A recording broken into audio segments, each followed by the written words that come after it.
Welcome to week number 7 of Aegis Executioner League, the final week just before playoffs. Tonight, though, we're going to have XSV Envy facing off against Dorado Gaming Iota with a crucial seeding on the line. I'm your host for the evening, joined, at least temporarily, by Gebetto, maybe DBZ later. Either way, let's get right into it, my friend. Yeah, I'm here. Just DBZ's PC decided to not work tonight, this afternoon, whatever time is for you guys. I was around, Korak and I were just chatting, so thought I'd slip in and have a look at how things are going in the AEL League. But yeah, week 7, important matches coming up, obviously. We're getting closer and closer to playoffs. So these are all very important matches, not just for standings, but for practice. You're going to play these teams again in playoffs. You've got a limited time to practice as we get a close look here at the NV squad. You've only got a couple more weeks to get ready to prepare. New patches released. I'm not exactly sure. I'll have to check when I get a chance to if this league is able to use Zehen in the future. It won't be now regardless, but I think I've been told the answer is no. So that won't happen. Yeah, right now it's not available, but not sure in the future. But yeah, obviously 25.23, I believe, is out. So some important notes there. And as we go on further and further into these weeks, I mean, teams have limited practice time to get ready for the, hopefully, finals. Absolutely. And I've got a couple of notes here. I was able to talk to the owner for Dorado Gaming Iota right before this and the jungler for XSV. I've got a couple of notes here with just sort of general vibes and feelings. It sounds like Dorado's working with a new jungler and have been spending a lot of time just kind of working out the kinks. They feel like they've solved a lot of the issues and rebuilt that synergy, which of course, as everyone knows, is going to be so important because anytime you have someone sub in, even if that sub has played with you from time to time, that initial player coming in can be a little awkward. So Dorado seems to be very confident with working out those kinks sort of in general. And just the general vibe for XSV seems to be pretty positive. They're just happy to, dive into the game itself. They don't have any crazy predictions. They're pretty confident in their play. And overall, they seem very, very positive, at least according to what they said. But now we're diving into our first little bit of draft. First couple of bans are going to be out. Looks like we're banning Udyr. I've seen a lot more of him lately. We're banning out Udyr, Mbessa, and Gwen, Gebetto.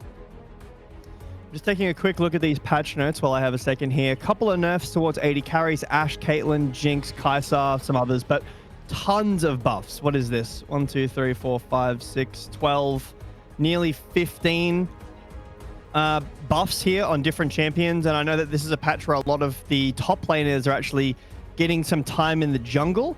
Something that hasn't been touched in this patch, however. Still strong from leftover patches previously after getting nerfed too much and buffed in compensation. Smolder on the other side to answer some of the later on scaling that the Yunara can provide. And Jarvan, which is, it's kind of 50-50 into Yunara for me because without ult, obviously she can't get out. But is it the best thing here? Like with Smolder, we'll have to see. I do think the nice part is it's not quite a hot pot. Like it's not that super great of a combo, but when Cataclysm is down, that does give Smolder a lot of opportunities to get some decent AA off, and of course, plenty of AoE in a lot of those fights, build up those stacks if they don't already have them. But the response to Jarvan is going to be Wukong, so very, very traditional, both the Jarvan and the Wukong. Something I was a little curious about is one thing Gebetto and I saw a lot in Sito was oftentimes the response to Yunara seemed to be Kai'Sa, and you mentioned that Kai'Sa had gotten some debuffs. I wonder how that affects that matchup and who the contender against Yunara is supposed to be right now. And you could go range. Varus is an answer. Ashe is an answer, even though Ashe has been nerfed. And then those other kind of team fighty 80 carries. Kai'Sa is good. Xayah is pretty good too. I've seen a little bit of a Aphelios, I believe, earlier in Worlds or before Worlds. I think that was when that was being played into Yunara too. But things that can match the scaling / match her team fighting, because that's where she really excels with the ult. Any ult that just buffs you is going to result in a champion being really good in team fights. But let's touch on these bans, sorry, on these picks here.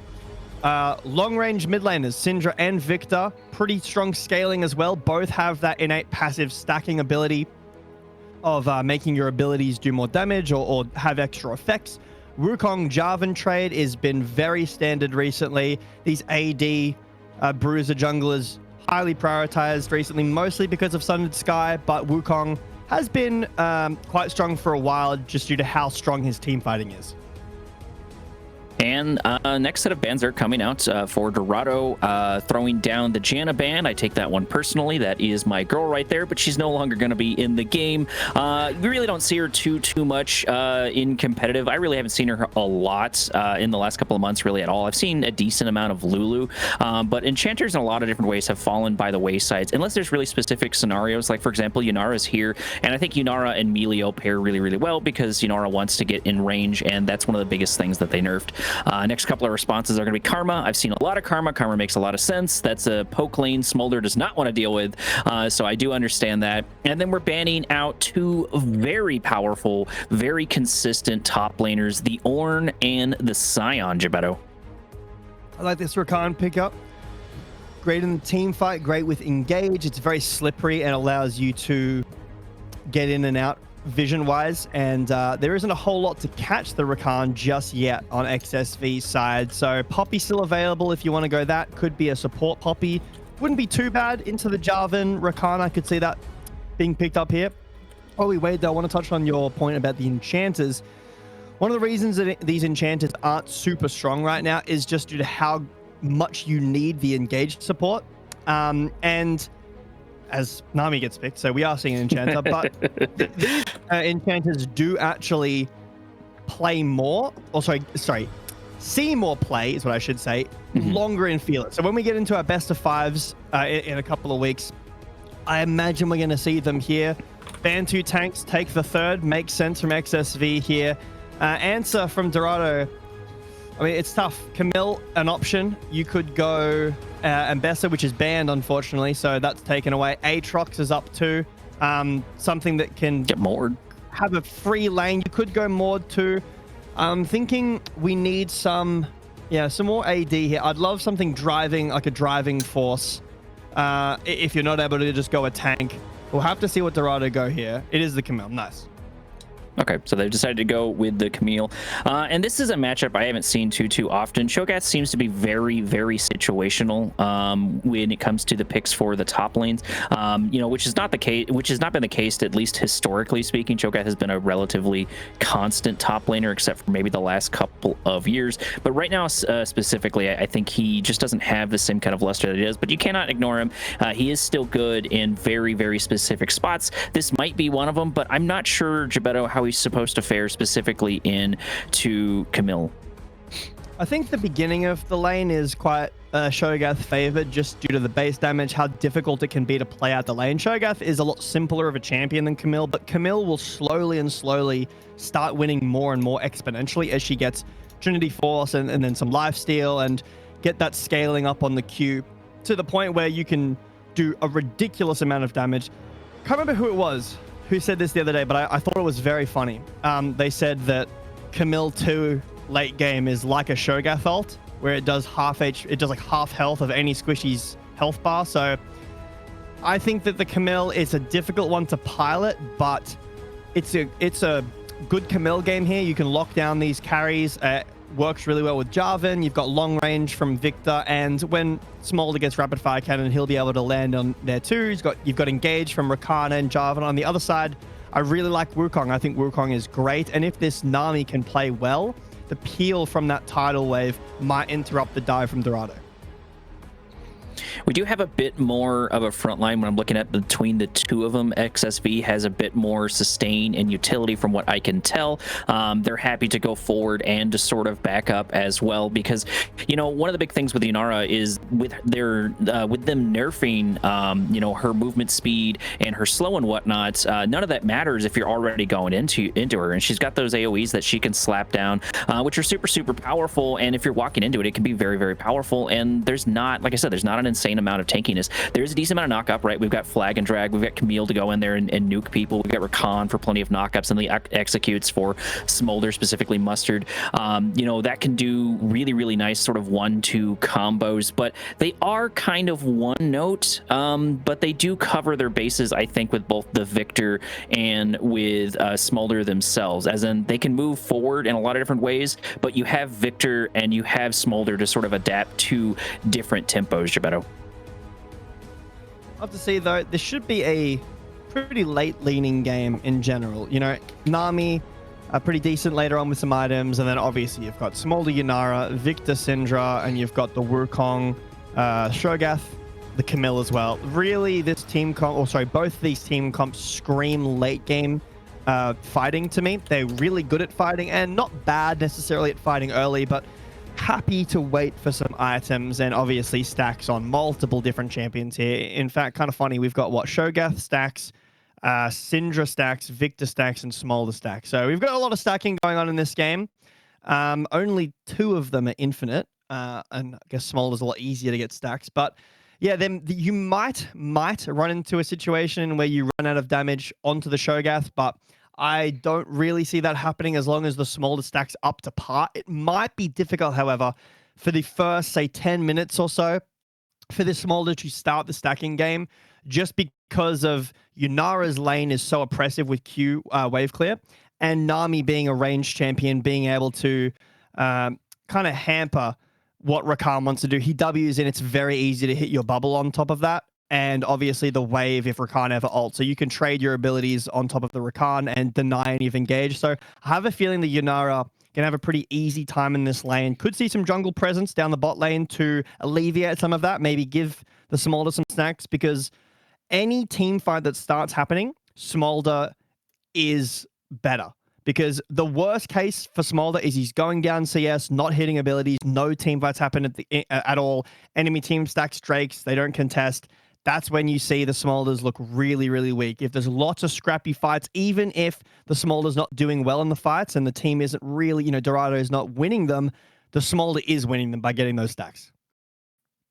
Absolutely, and it's one of those things, you know, when you've got all different scaling sets of champions, Smolder being one of them, it's always something nice to look forward to. But either way, we have got all of our speculation, I think, out of our system. I'd be remiss, or specifically DBZ would be upset with me, if I didn't go into our little tradition right before the game actually starts up. And that tradition, Gebetto, is we are going to guess what Soul is going to be. Ooh, I like this. Okay. Let me think. I want to guess Cloud, because I think that it's ridiculous this game. You've got Camille, great on Camille, great on Wukong. It's okay on Syndra Victor. It's amazing on Yunara, and it's one of Rakan. It's like Rakan is one of the best champions in the game for Cloud Soul. So Cloud Soul would be really fun. I'd like Cloud Soul.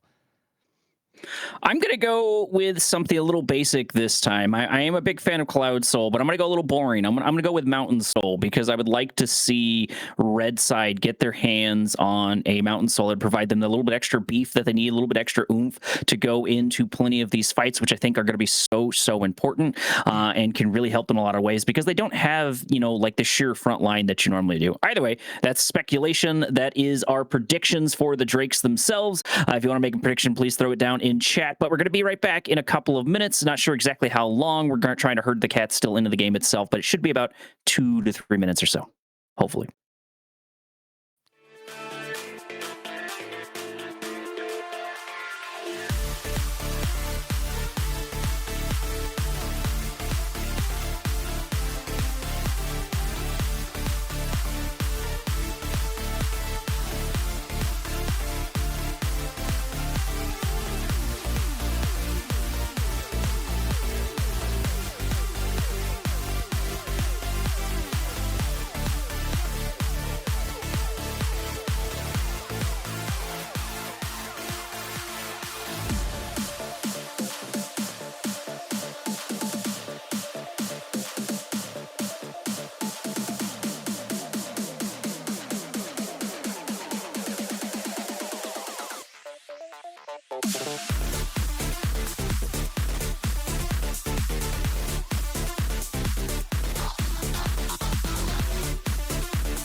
Alrighty, Gebetto, here we go. Rolling into game number 1 for tonight's match. Of course, we've got blue into red side. Wow, words are hard. I don't expect too much to happen whatsoever in the beginning game. Really, the beginning has become probably the most predictable part of every single league now. There was always chances where you get weird stuff like Kane or Talon doing a little bit of weird invade, but it just doesn't have the same sort of oomph. And I don't really blame it because when you're sort of at the lower elos and then even at the higher elos as well, running into a lot of different invades over and over and over can really just upset your game. So I don't really blame them for harping on it, but it is kind of upsetting to not have immediate action right off the bat. Oh, maybe to prove me wrong. Ooh, close. I mean, Dragon stacking such an important part of this game right now. They're so strong, and because of the meta as the Sundered Sky, team fighting junglers that make the team comp build around team fighting, fighting pre-level 6 is kind of disadvantageous for everybody in the game. So it isn't that common, and honestly, it hasn't really been that common in pro play. So to see, all these elos end up playing very similarly to how the pros play is, in my opinion, as someone who likes to analyze the game and these matches, it's a lot better to see, because sometimes it's really awkward to watch teams like fight to the death level 1 when they don't need to. And yeah, it's kind of like, this team won kind of due to luck or some tiny mechanical misplay. But overall, I think we should see some pushing lanes top, pushing lanes bot, maybe even trade in mid, and some jungle intervention, very important in this game. Jarvan should win pre-level 6, and then Wukong has a great time in team fights. There is a lot of immobile positions here. Sorry, a lot of immobile champions for the Jarvan to attack. So yes, Yunara is an option, even though it has ult and can dash, right? But Syndra, Nami, and the Shogath, to be fair as well, all can be locked down, and the combo with Camille is very nice. So I think it's important to see how Choco ends up playing these team fights, where he's pathing early, and can this Wukong answer that? And right now, if we pay attention to the minimap, it looks like each respective red side has decided to start bottom and head top, which means their downtime is going to be in the top lane. Not sure if Wukong is behind. That feels like pretty far behind if he is behind. Looking at the CS, it's... Oh, okay, I see.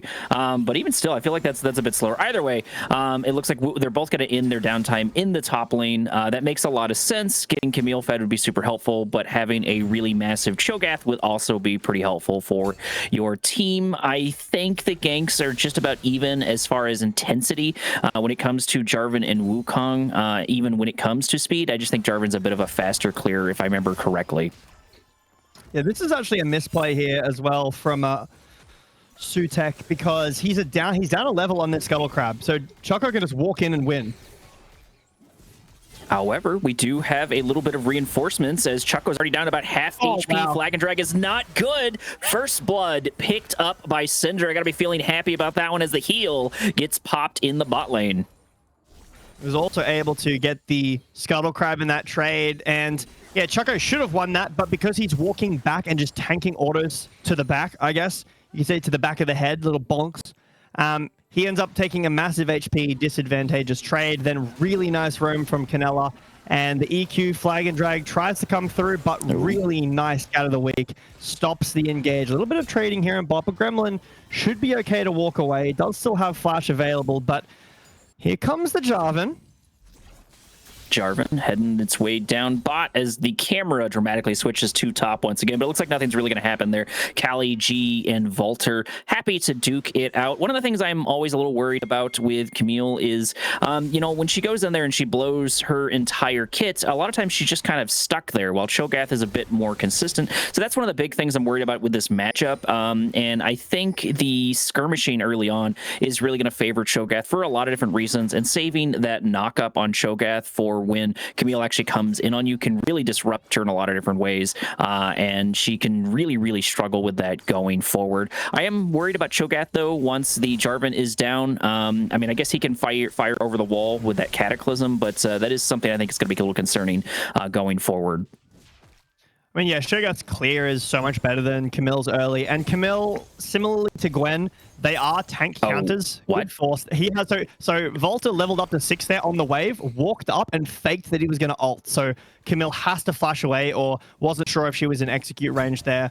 Probably was pretty close. Doesn't want to risk that. Flashes, keeps himself alive. Bases for Sheen. This is where the lane will start to get a little bit easier now. It's a really nice base. I still think that the Shogas should be winning, especially with the refillable pot. Dragon to spawn, neither team feeling too comfortable to start that up. But with the mid push, and once this bot lane can return down bot and get some push of their own, they should be able to start that up. Well, and especially for Camille, no longer having that flash is going to be really devastating. If Cho'Gath's able to get a hold of her, she's not going to be able to get away in the traditional way. Granted, you know, you could do flash for flash, but now Volter doesn't even necessarily need it in order to pick up a kill in top lane, and is going to struggle even more. About a 10 CS lead right now on the Cho'Gath, as we do have a Drake on the map, and it looks like the first one to be interested so far is going to be the Wukong, the Monkey King. Nope, immediately proving me a liar as Jarvan heads his way top. Here he comes. He's buffing up. Here's the Hextech ultimatum. Is this enough damage, though? Trying to lock down Camille. We should have plenty of damage here to it. This is Cho'Gath is melting pretty quickly. We do have an ultimate on him. Flag and drag is good, but unfortunately, the Jarvan is just a little bit better, a little bit quicker, and gets taken down. The 1v2 not going in Cho'Gath's favor for him. Unfortunately, Mustard sort of running directly into the fish. The bubble's not good, but that is a half HP Smolder.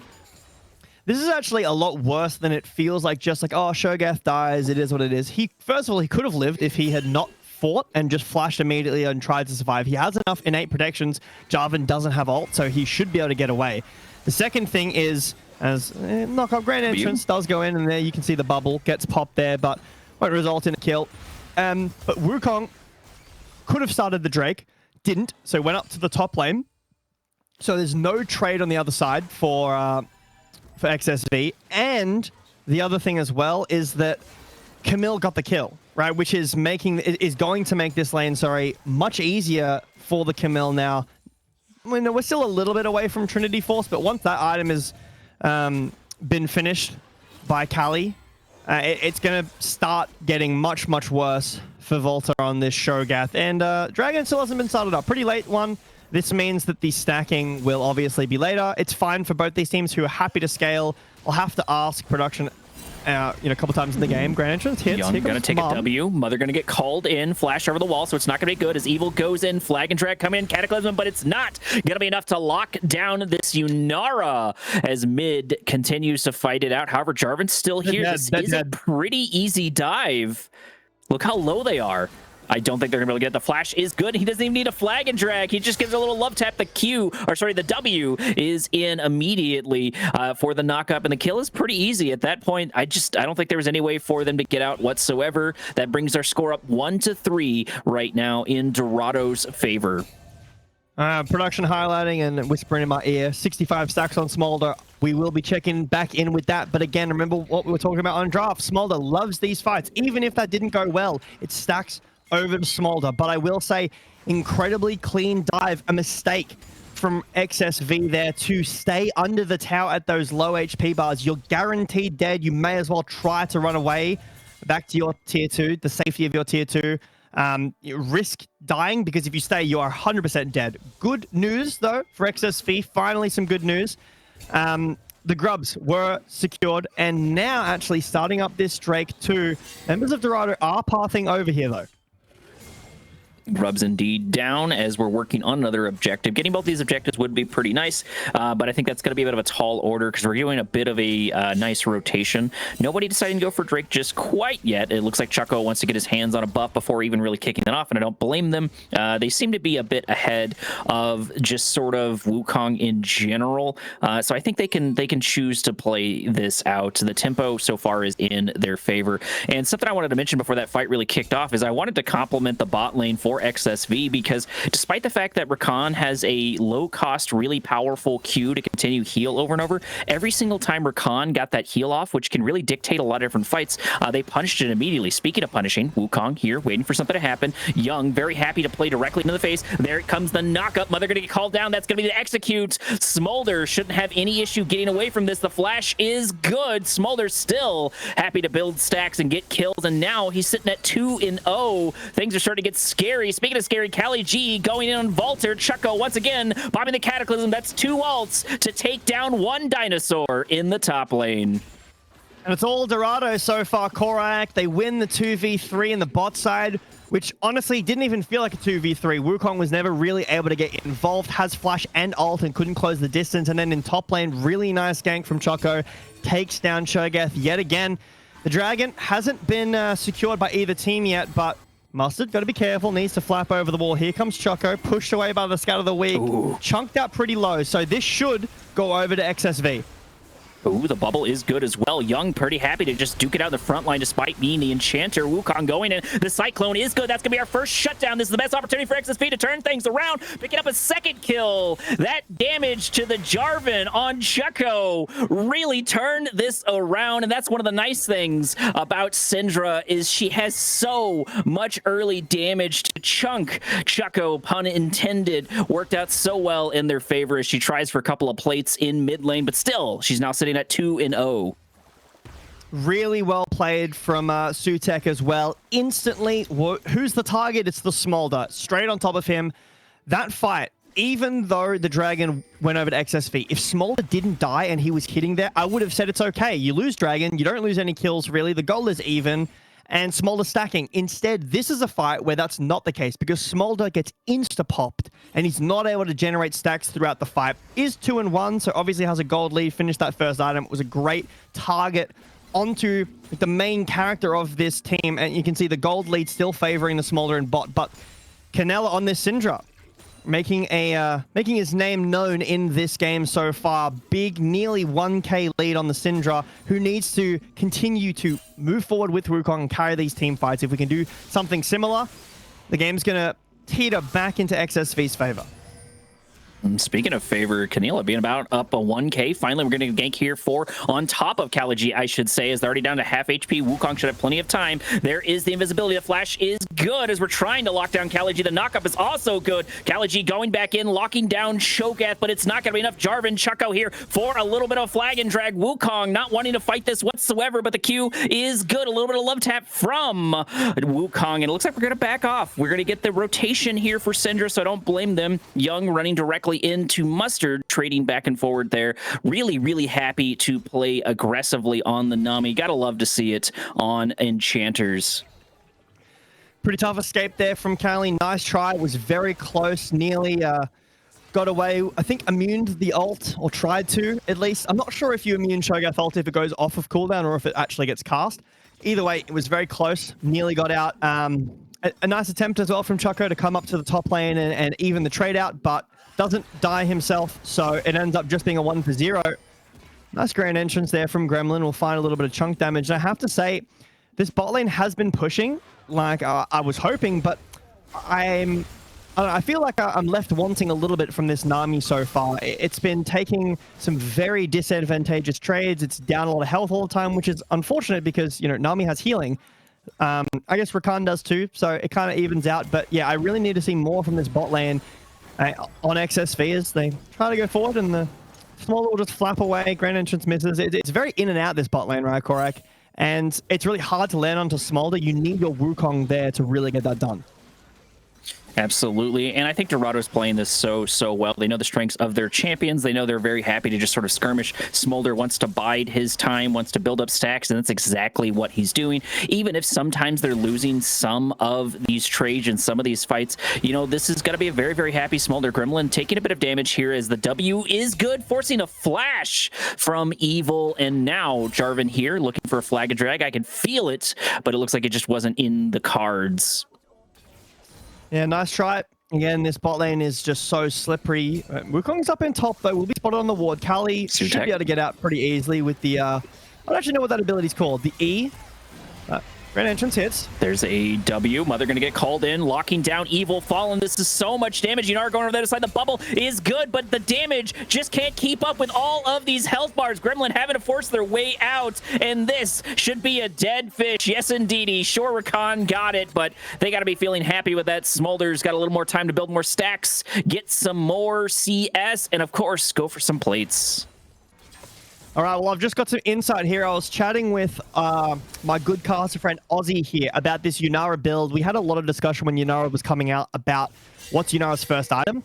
And he says, in his opinion, and maybe I agree, that Yunara should have gone Kraken first. This game is just not as strong into the draft here. Might have even been able to get a first kill. It's just such a better first item spike. You get a little bit of sustain from the Bork, sure, but regardless of items here, Mustard is continuing to win these small skirmishes, and not even winning by just getting stacks. He's getting kills too, and or at least winning. You know, one of the kills did go over to Rakan, so it is what it is. But this bot lane is going to become a problem, right? Right now, all of the gold and the advantage is on the Syndra. That's the only advantage that XSV have. They get the Herald, they use it to break open the tier 1 in mid. That's decent, but obviously it was split between quite a few people there. Smolder has 150, I believe I just saw their stacks. So he's getting, like, that's pretty good.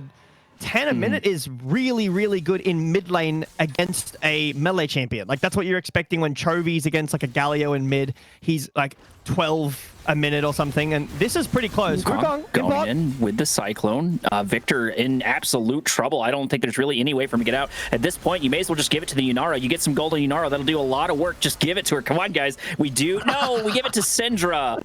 That's not the worst thing, but you need to start diversifying your gold, and you need to get that bot lane up. Either way, the Drake is up. It looks like the response for Chucko is going to be hanging out in the top lane. Maybe try to lock down this dinosaur as we're chewing on the mid lane. A couple of more free Drakes would be super nice on the other end. Yes, indeed. Here comes the gank once again. Vault just a little bit too far up. Flag and drag is good, and once again, the dinosaurs are going to become extinct. 07 dinosaur, unfortunate. Is what it is. Dinosaurs are pretty cool, but unfortunately, they didn't make it. But Dragon as well, not making it in this game right here. It is Mountain Soul. Yo, good prediction. Damn, yeah, that's crazy. I definitely didn't guess randomly. Well, no, obviously you preset the Drake before because you knew it was going to be Mountain. So I told the script writers, I'm not accepting that prediction as real. But, I mean, you was talking about Mountain Soul on red side. Let's talk about it on blue side here. You've got a Shogath, right, who's already got the 2 Drakes. Mountain Soul against this team comp is very, very nice because it'll make you much better. And just in terms of, how do I say this? The late game is going to take a while for red side to come online. Having Mountain Soul early because your stacking is so good will mean that the, like, how strong you are before you get to that late game part is even weaker. So you're losing it on fights a lot more. Obviously, having Yunara, Syndra, these immobile carries. Hold on, here comes an engage. Ooh, looking for the W. Mother going to get called in. So many resources blown as the tidal wave comes in and unfortunately whiffs. A whole bunch of nothing burger there on that one. But, you know, going back to your note for the Mountain Soul, you know, for me, I at least don't like it on XSVs too much. You know, I think it's more advantageous on the side that's a little bit squishier because at this point with the front line we have for XSV, it's a lot like putting a hat on a pig. You know, a lot of times the pigs are objectively adorable, especially if they're tiny already, and when you put a hat on it, sure, they're more adorable, but they would have been adorable without it, and I think that's the case here, except with beef. Sure, it would help Yunara in a lot of different ways, but I think it's, in my opinion, I think it's more beneficial to Dorado's side. What's not beneficial, though, is getting caught inside the jungle, Gebetto. Yeah, Gremlin takes a bit of a trade here on the other side. And something as well that I want to note here, again, shout out Oz, because he's messaging me during this game, is that the true damage from Smolder and from Camille will just chew through the Mountain Soul shield. So for blue side, yes, it does feel good until you get to that late game part that I was talking about. But after that position has been hit, you know, when you're 4 items Camille, you're level 16 so strong. When you're, you know, 300 plus stacks on Smolder, it won't really matter. The Soul won't really help blue side a whole lot. Obviously, it'll help you against the Victor, against the Jarvan, but even then, it's, yeah, maybe you would have, for blue side, preferred a different Soul, but still very strong, obviously. And I still think that before that point is hit, Mountain Soul is very, very OP. Absolutely. And I'm not saying it doesn't provide any uses whatsoever. I just wanted to use my funny pig analogy. Speaking of analogies, Wukong going in, looking for a bit of damage, not activating the Cyclone, playing a little bit of time there. Chucko taking a whole bunch of damage, but not quite as much as Cali G getting taken down right. Okay, I thought we had an objective right there. Maybe Autocon? I guess we're about 20 minutes. Yeah, there's Autocon. Taking it even with a low HP Jarvan is a little sketchy for me. I don't like fighting Autocon when there's a Jarvan alive, but it looks like Dorado's just going to completely ignore it and go for a couple of towers, go for the trade. I don't blame them for it. I mean, it's Gold on Smolder has Shojin available. not available. He has Shojin. He probably has, I'd say, Zeal pretty soon for his rapid fire cannon. There's a bit of a chase on here, but the Grand Entrance will interrupt a bit. Here comes Wukong. Knock up. Gonna be shared with another knock-up. The bubble, unfortunately, is not good. Gremlin taking so much damage. Look at that HP. Wukong really wants that prize. He's gonna pick it up, and now Mustard in danger, going down about half HP. The tidal wave is good, but Chucko able to flag and drag over the wall as NBK provides a little bit of spacing for Mustard. I mean, if you ever really wanted to see how Rakan is in a game and what I was talking about him being slippery, you can look at there. Yes, he does fall down at the end, but he nearly gets out and bought so much time for his team to get away too. As Chuck goes around the corner, this will be a tier 2 tower now taken by XSV. They've got themselves a solid gold lead now. Could we have a look, production, at the flower count? Could we get one on blue side, one on red side, just to see what the difference is between these teams here? And if you just click on the... So we've got 7 on red side. That's not a whole lot. So I imagine that blue side's going to be pretty high. 35, and it's the upgraded ones, obviously. So pretty decent flower lead. I know you were talking about Captain Flowers likes to just pull out of a hat the amount of gold that's worth, and he's correct. I'm not going to do that because I don't want to be wrong. But it's a lot. It's a lot of gold worth of stats. Obviously, the gold inherently, and the 2 Drakes right now. So despite the fact that the gold lead is only what? 1k, under 1k, 900 gold, the actual effective gold lead is much more in favor of XSV. You know, I don't know why I didn't pick up on the joke sooner that Captain Flower knows the exact value of the flowers. I guess it's, you know, thematically appropriate, but that's nice. We're looking for a gank. Chucko going in, locking down the monkey, but the clone is there for the save, providing plenty of spacing to what could be, you know, quite spicy. Might end up with a little bit of hammer anvil. Syndra gonna be able to start it off. NBK taking a whole bunch of damage. The Q is good. Chucko and a little bit of Trable flag and drag there on top of the Syndra. Mother gonna get called down. Gremlin getting so close to going down and immediately gonna melted. XSV turning things around, picking up a 3rd kill. The grouping was just not good enough for Dorado. It's unfortunate. I mean, the game looked so good for Dorado in the beginning of the game, and I think that NBK and Mustard play well together. NBK flashes early to position himself with the Yunara and take the fight together, but the rest of their team is so split up, they're not able to play the fight well together, and this is what happens when you aren't able to get any Drakes early. I really would have liked to see Chucko path down early like we were talking about and get some of this dragon stacking going. I mean, you punish a bunch in the bot lane with this Jarvan, right? The Wukong was not doing a whole lot early. The Smolder had 2 very early kills, some high stacks early, and we weren't able to secure any Drakes. The problem now is you can't give them anymore, right? So Dorado have to walk in here before Smolder's scaled up, before Victor scaled up. Camille only has 2 items, and on the other side, this Syndra is such an issue to deal with, just pushing away, peeling away from the rest of his team. The Camille and the Camille, Rakan, and the Jarvan together. It's a very difficult ask now for Dorado to come back in this game. You're really going to need some solid fights, some maybe lucky Baron Steel. Chucko gets chunked to half HP by like, you know, half of Canella's kit.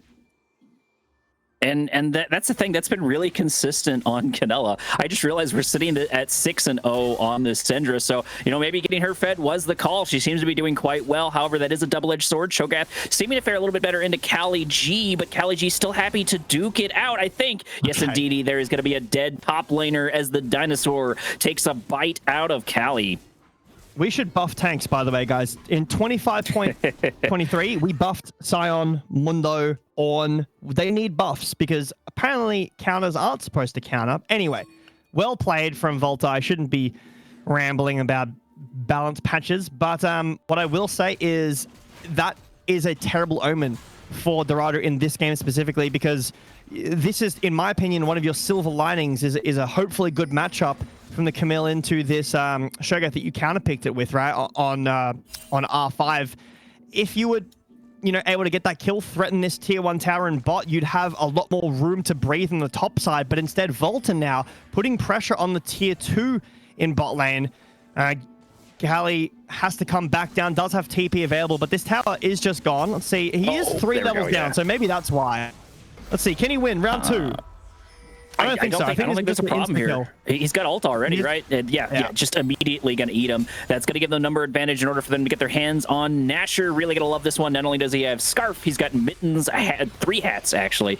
So a lot going on here. Nasher sitting at about half HP. However, you cannot forget Chucko. We've got Jarvan. Jarvan has a really good flag and drag steal as he uses it to get away. That's a little unfortunate. The cooldown should be up for it. We just need a little bit of vision. If anyone can steal it, it is indeed going to be the Jarvan. This is going to come down to a smite battle, and I think that's going to be worth the death, but we're really just baiting it out. We're planning it out. We're really just toying with Dorado, giving Canilla time to go in, locking down NBK. If Chucko responds to this, the Baron's going to go down. Canilla flashing over the wall, buying time to take down the Nasher, making the good guy play, but that is going to be a shutdown. The dinosaur gets chased down by the dragon. Okay, well, hold on. Oh, Cataclysm on the other side, locking down the other end, but the bubble is too strong, followed by the tidal wave. Knock up after knock up as the dinosaur the dinosaur dies to the dragon in the bot lane. Is that lore accurate? Like, who wins in lore? Like, dinosaur or dragon? But either way, 225 stacks have been hit quite a while ago, so Mustard is pretty strong. I will say, originally, I thought that play was very intelligent from XSV. I'm going to say that the idea was very smart. So what they're doing is they're stopping the Baron. They can tank it. They don't need to do it. And because they know Chucko is waiting over the wall to steal, they don't want that. So they're waiting for Volta on the Shogath to push up the bot lane and threaten the base. I would have honestly been okay with them just getting off the Baron, because you've pulled all of Dorado over to the Baron, and some of them had to base. Then you could maybe TP over with the Shogath, but instead Canella walks over, gives over what I believe was a 1k shutdown to Victor, which not the best decision, but they end up getting Baron. Volta ends up falling down as well, which is a pretty big shutdown over to the Smolder. Jae Young should be a dead fish here. Yeah.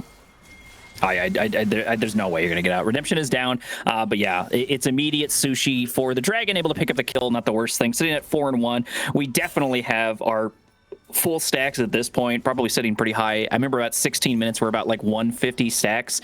So, you know, we've got half that going up and now. Yeah, okay, so 300, so well beyond what he needs. We're sitting at 3 Drakes so far. The soul point, the really important one here, Dorado needs to respond to this. I don't think they can ignore the soul for too long, although we did talk in length about Mountain Soul, but I think at this point, this is a foregone conclusion. They are indeed going to be late to it. Drake's sitting about half HP. Chucko is here. This steal would be phenomenal. They're going to get called down, and Jarvan actually does it, falling in a Cataclysm, buying them time, and now wrapping up a couple kills. Dorado out for blood, trying to turn this around, but they may lose their entire team for it, as Wukong goes in, trying to lock down the dragon, but he's so hard to pin down. Rakan gonna die next. Vault doing so much damage as Dorado stops the game, but loses 4 members for 1 Drake. Volta is just such a massive wall in this game that Dorado just cannot chew through. They steal the Drake away. It was an objective bounty. The gold lead, barely anything for XSV, but the damage is still not enough. With 300 stacks Smolder, the 1k shutdown from Victor before, XSV march in to end the game. Cho'Gath continuing to do Cho'Gath things. We do have Chucko here. This is an opportunity for them to turn around. This is a pretty low HP on the other side. Tidal Wave going to get called in. Flag and drag. Not good. XSV does indeed need to back off. I think they need to be careful with this. There's opportunities for them to chase it down, but I don't think you want to go too far. Right now, we're almost sitting about 30 minutes. Gebetto, it's 56k to about 50k with Autocon not factored in that one. And we've got 3 Drakes on one side, 1 on the other end. Looks like we got Void Gribs on that one, and of course we picked up a couple of Barons here and there. Syndra still doing absolutely phenomenal, now 9-1. Yunara surprisingly not having any kills. I would have expected they would have picked up a couple more by now, but they only have 2 deaths, and you know, they at least have a bounty, so they're not doing bad. It's crazy because Yunara's down about 2,000 gold, I'm pretty sure. Last time we just checked, and down an item and has a bounty over Smolder, which is kind of ridiculous. I get that they're winning, but like, I don't know how that works.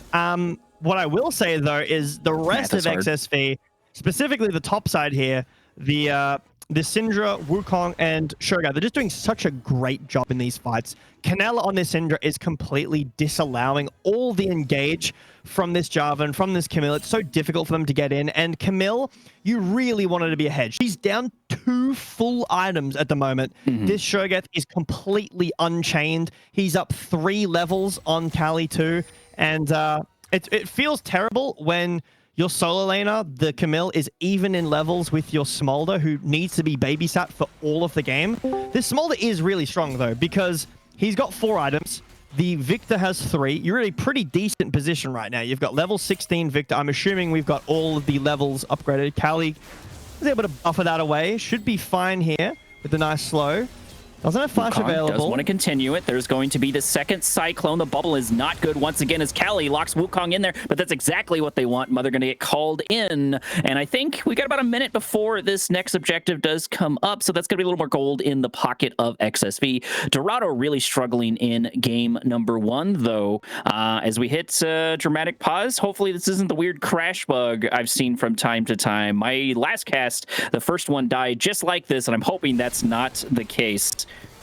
Prod, trying a couple of things to hopefully get this one working, Gebetto. Yeah, not a whole lot we can do, unfortunately, if that is the case. Maybe, you know, if we get back into the game before it's finished. But I will say, I mean, it's not the worst death ever for Kali here. I'm just going to keep yapping while we try to fix this. It's not the worst death ever for Kali. Okay. There's nothing else up right now. He'll be back up with TP for Baron. What really matters about this death is that it's a minute when Kali isn't farming. So we were talking about just before the item advantage for this Shogath. It's not going to get any better for the Camille while she's dead, right? So the death on its own, the gold giving over the advantage on the map, it is what it is. You get a bit of vision, but mostly it's this gold. And it's very difficult to play Camille from a position like this, right? You really want to be up as, oh, spoilers. I mean, we knew that was going to happen. You know, I don't know if this is a new bug coming in or what, but this is literally the second time this has happened to me where it randomly pauses and we're like, oh, game's over. So I'm not sure what the plan is for that. I think it has to do something with you know, like when we're in spectator delay and the game ends early, it kicks the spectators out for some reason. I have had a couple times. Either way, a little frustrating. It looks like that is going to be a defeat for blue side. Who actually won this? Red side. Red side. So yeah, XSV won and Dorado lost. Oh, because we were spectating. I see. Yeah. That is going to be the first point for XSV, and I think it was really well deserved. Even though I think Dorado didn't have like super bad plays. I really liked their team synergy. They felt like even when they were down, they felt like they had a direction, but just the gold diff. And I think that might have been a difference in the actual comp itself. I'm not a big fan of Camille. I don't like her. I think she's, in my opinion, I think she's bad for the same reason a lot of the Assassin champions are bad in jungle and in top lane. I just don't think they have the same kind of oomph, especially with the buffs to tanks that we've seen with this most recent patch. I haven't had a chance to comb over the same way Gebetto has. And Shogath, while not in every single game, he is still situationally strong, and I think that is one of those situations. Camille just really struggled to get around him, Gebetto. Yeah, I think, look, I'm going to disagree half on that. Camille definitely packs an oomph. If anyone wants to look, go find Bin or Doran play Camille recently, or even Zeus back when he was on T1. Like, yes, okay, the meta changes and shifts, but Camille is, it fills a very specific role. The problem with this game is, yes, you're right, tanks are really strong, and they're a lot easier to play. And when the gold is that far in favor of Shogath, and you're not playing it mechanically incredibly, sorry. Unfortunately, there's just not a whole lot that Camille can do because you're just outscaled with the health. You're out like base statted because of the items you've completed, and you just need more on that champion. I think in pro play more and more like best of fives, and when we see best of fives, I think Camille is great. But yeah, I have to say my last closing point here is I think Dorado really needed to play around their bot lane that game. I was going to take us into break, but I'm getting word from Prod. Apparently, the next draft is already to go. I think we did get DBZ back in here, so maybe we'll have the two of y'all yap and we'll talk about the draft itself together. We'll get a bit of a triple draft going on, at least temporarily, and then I think the plan is for DBZ to take over. I don't know. Maybe the two will fight it off and chop each other's heads off and gain the power. I don't know what the plan is, but we should be rolling right into draft as soon as they throw down the link. DBZ, can you hear us, my friend? Yeah, I can, and I don't recommend a CPU fan dying about 30 minutes before a cast, so that was awesome. Hi, everyone, I'm here. So I caught the tail end of that first game. Looks like that it was close until it wasn't. That's about the vibe of all that I got. From there, I kind of saw like some of the damage charts from there as well. The Camille, I think Kelly G played that in the last game we watched from them as well. So it turns out that this time they did not. I had a bunch of points I was ready to talk about before the day started, and now it's all moot. So technology's fun, in case anyone's wondering. Yeah, mostly what happened. Sorry, what happened in the end of that game was the Smolder started off really, really good for Dorado. Got a bunch of stacks early. There was some really nice team fights, but then Dorado seemed to just kind of give up on stacking Drakes, playing around the Smolder. They didn't push the Smolder forward enough, and then the Shogath was just absolutely unkillable. The Camille didn't really get a whole lot done in that game. So, I mean, for this next game, you know, top lane, bit of a talking point here, and bot lane, I think that it was winning for Dorado. I still want to see more from the bot lane of XSV, but it's going to be tough, right? That was a very winning bot lane, in my opinion. Yunara, Nami, and I feel like you needed more out of it. Yeah, all right. So I'm slowly getting caught up on everything as of now. Looks like we're flying through picks and bans already for this second game. Do we have it on stream? Do we have that on stream? Yeah, While we're waiting, who's your favorite Dragon Ball Z character? I'm a big fan. Oh, definitely Mr. Teen Gohan Super Saiyan 2 when he's fighting Cell. That's my favorite. Right. That is a good song, by the way, when he transforms, if you're a fan of the Bruce Falcone, I think his name is. I love it. Oh, we're in. Yeah, Bruce Falcone. All right.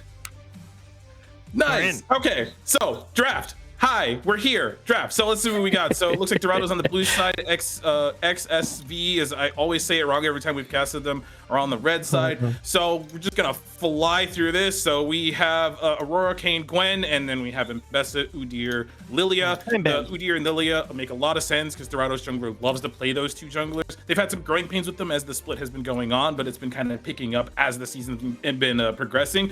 And they've been performing pretty well the past couple of weeks. They stumbled, I guess, in that first game. They're starting off with a really strong draft, I have to say, off rip for the first pick, the first 3 picks rather. And I think XSV are starting off really strong, as well as now we're getting into the second part of picks and bans. We're targeting that jungle pool. And when taking a look at this, you know, first couple of picks are out, just like you were talking about. We've got Jinx, who is a great T1 pick, at least when it comes to the Emerald level. I haven't fully developed my thoughts when we get higher and higher above that. I know she was really, really strong at one point, but I've heard a lot of controversial back and forward on whether or not people like that. But we're getting a classic Jinx Lulu in the bot lane, followed up by an Ornn. Ornn was banned out last time, so that's nice. We did get Kai'Sa. I think Gebetto was talking about how Kai'Sa received a couple of nerfs, so I'm interested to see where she begins to fall in this. Oh yeah, apparently so did Jinx. So both Jinx and Kai'Sa, maybe they balance each other out with and we're gonna go from that into Viego and Jax. I think it's very clear what Dorado's doing. I'm not sure what XSV is doing here, guys.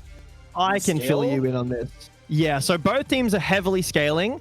XSV are full diving the Jinx. That's what this is. We have kill instinct dive. Viego going in for a reset. The Jax trying to get in. Leona does help with that CC and trying to provide enough damage with the Kai'Sa and the Viego, but it's a tough one. You know, you've got tons of peel with the Lulu. I think if Dorado can invest into a bit more peel here as well, it's a really nice bunker comp.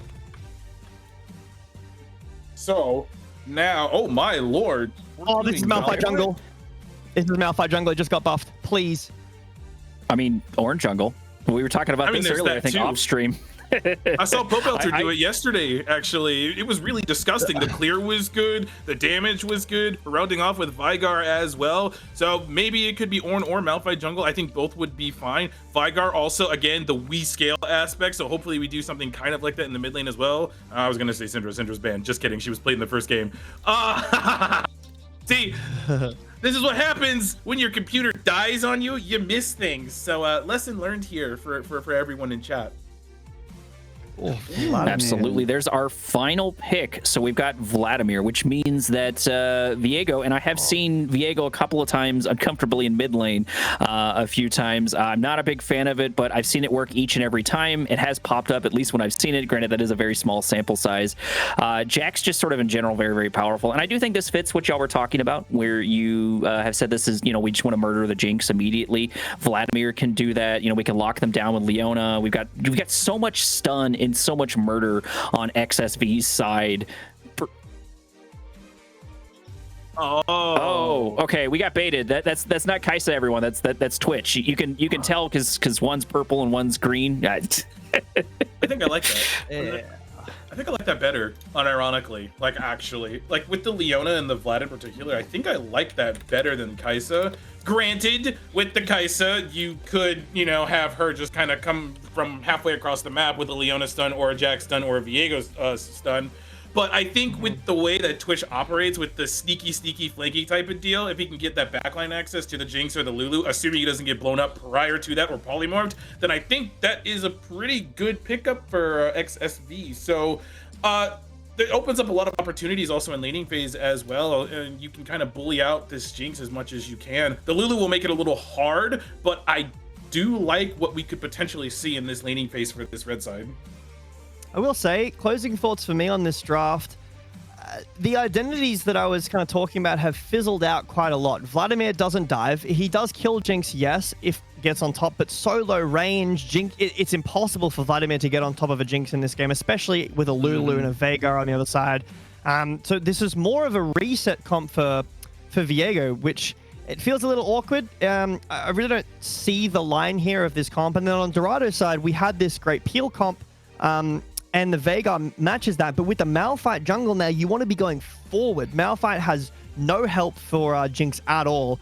So both these comps are very awkward. They feel like they kind of went two directions or more than one direction at the same time. And honestly, it's just going to come down to this, the dragon stacking and the scaling again, right? Like, it's not necessarily teamfight execution, but like, there's some pretty hefty carries here. Jinx on one side, always the main character of a team comp. You've got Viego and Twitch, the same story, and Vladimir can be, although he's pretty hard in lane.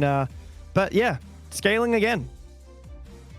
Dragon Soul, since I'm here. Well, Dragon Soul. All right, right. Yeah, okay, yeah. Before we close it out, we'll go with the various different souls. I'll start off. We'll go to DBZ, then we'll go to Gebetto, and then I'll close this out. Good. My guess here. Give me seconds. And I don't know if we can choose the same soul. I'm gonna go with Kimtech. I'm feeling Kimtechy.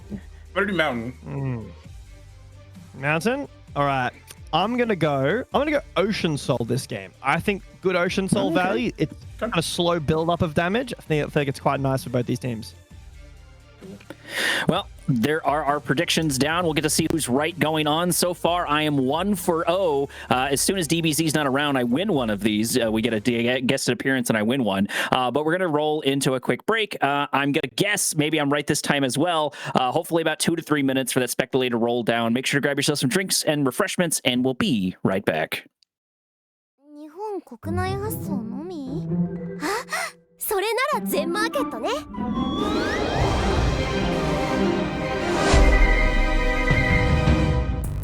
すごい迷宮だ。あの商品はどこに？あそこだ。でもどうすれば？わかった。よ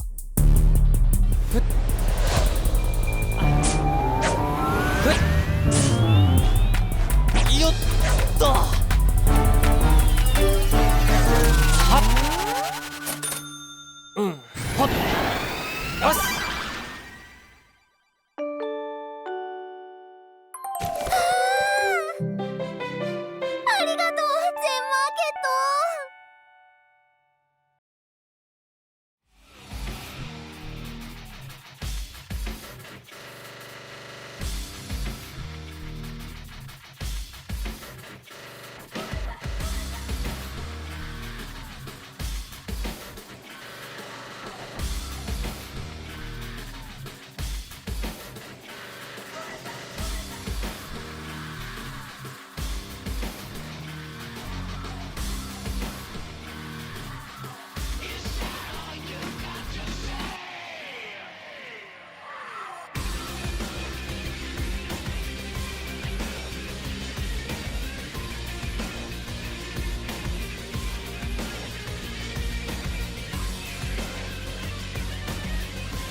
what you don't know, 'cause we're far from certain fate.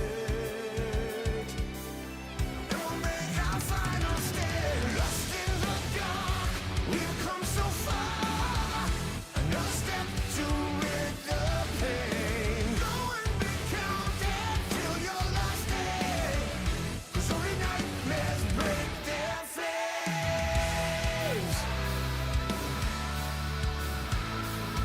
So stand upon these fallen lands and follow in our Father's plans. Yeah, until the end we will remain, and we'll hold on until the last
Fellow armsmen, I ask you, will you follow me tonight to break their spine and reclaim what once was mine?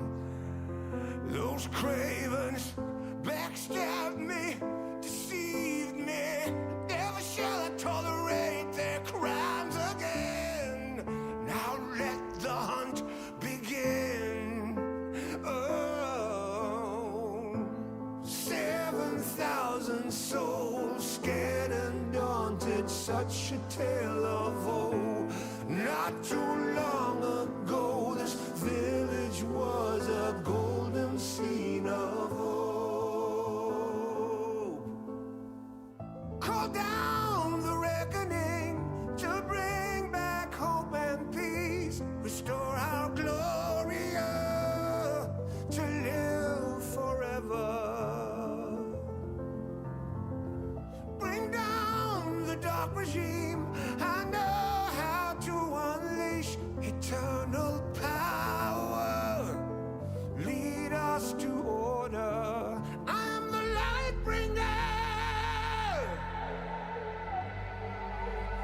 Fellow warriors, I ask you, should my campaign come to an end, there's way more to avenge. Oh,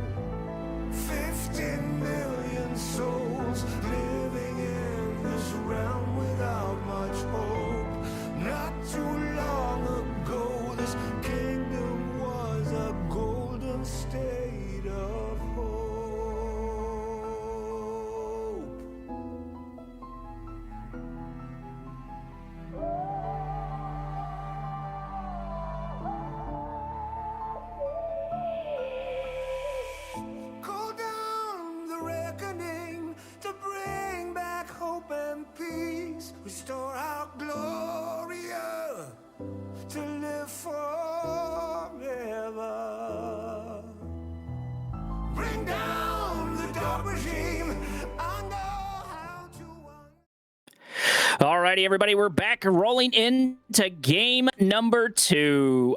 Looking at the sides, it looks like we've got Cali G, which is Dorado. So Dorado sitting blue side and XSV sitting red side. And we're starting a little bit spicy, looking for a bush gank. But I've seen a lot of people do this recently with just no effect in competitive. Although I guess we can catch Mustard right here. Mustard, maybe, unawares, inching up. I hear the sneaking music. No flash or anything like that. We do eat the ward. But hey, that's a 5 gold lead on Twitch. This game's already over. Yeah, you definitely don't want that. They're trying to get some vision down here too, like really deep vision to try to catch anyone out. They will get that Raptor ward, and that's actually kind of worth for NBK because now they get a Vicar stick off of it. So nice little start for them. But this is that Malphite jungle that Gebetto was talking about. And I have not seen it very much. I've seen more orange jungle than I have Malphite jungle, but it did just get buffed recently. So Checo giving us a nice little show on that one for this game. Oh no. Oh no. And does he know? He doesn't know. He does not. He doesn't know. Yeah, there's just I'm not even going to cast it. I don't think he's maybe there's a chance, but he's already blown so much. There's a flash and a stun. First blood falling to evil, fallen as my hands are directly in my palms. All right, so that is first blood to exactly who NB wanted to go to, because Twitch, early gold lead. Not going to reset, but that's fine. But we'll have a better item buy later in the game. But Cali G on this Ornn, which I believe we saw last week as well, played this very, very well. I don't think it was into this exact matchup.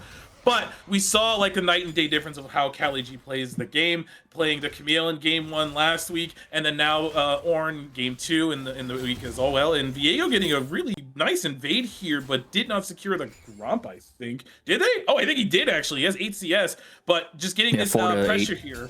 Yeah. I'm getting this pressure. Oh, okay. Hold on. We're good. Okay. Choco having to blow a flash too. So not only did he lose the farm or the camp itself, but he lost that as well. And something I want to point out here, I think that's really important is Leona struggles level 1, and the fact that Twitch and Evil, or specifically Young and Evil, were able to pick up a kill just because Lulu walked directly into them is a bit devastating. Sure, I know that Lulu probably slapped her ward down, but like I don't know, man. I know I'm gonna walk around, especially with the Leona Twitch being there. You should expect Twitch to do sneaky stuff. He is a literal rat. Absolutely, and once again, like with that first blood, this does mean. Wait, pause. Am I going crazy? And they changed the icons for the potions? I have not played since the patch. What? It's hot cocoa. Yeah, so it's hot cocoa for the potions itself. The biscuits, like go over to the biscuit on there you go. The biscuits are little gingerbread men with Timo hats. We don't have Autocon. We have SantaCon. We have Baron with mittens and hats and a scarf. Drakes, I think, are normal. The Grubbies are adorable. Cali G actually taking a lot of damage there from Jax. That's not too surprising. I think Cali G should struggle for that. Ooh, Young going in, trying to lock down Mustard. Mustard taking a good chunk of HP, going to about half HP, but the trades are good. And I like the control that Mustard had right there. I think a lesser ADC would have freaked out a little bit more, but they decided to continue to trade. They maintained their composure, and it didn't necessarily turn out in their favor, but it didn't go too bad for them. Oh, okay. I was getting a little worried there for Cali G, but is going to walk away from the situation, is going to have to reset. And I want to talk about this jungle matchup right now, because currently the Viego is ahead. Chucko going to be spotted out on that ward. I see Evil wants those last 2 CS, but should just respect this. Viego is in the area anyways, and is going to potentially be spotted out. I think Malphite might not have seen him, but I think Viego saw Malphite first. But that little invade that happened earlier gave Viego a nice little tempo advantage. Still has his whole bot side to clear out, so will be super ahead in this matchup. And that's pretty much what I kind of was thinking would happen, because Malphite is a pretty slow clearer early in the game, and Viego just thrives on abusing people in the early game that can't jungle as quickly as he can. And with that, Viego's going to come back with a massive item component. Same with Twitch, as, you know, I only have 2 CS, but that 1 kill is going to matter anyways.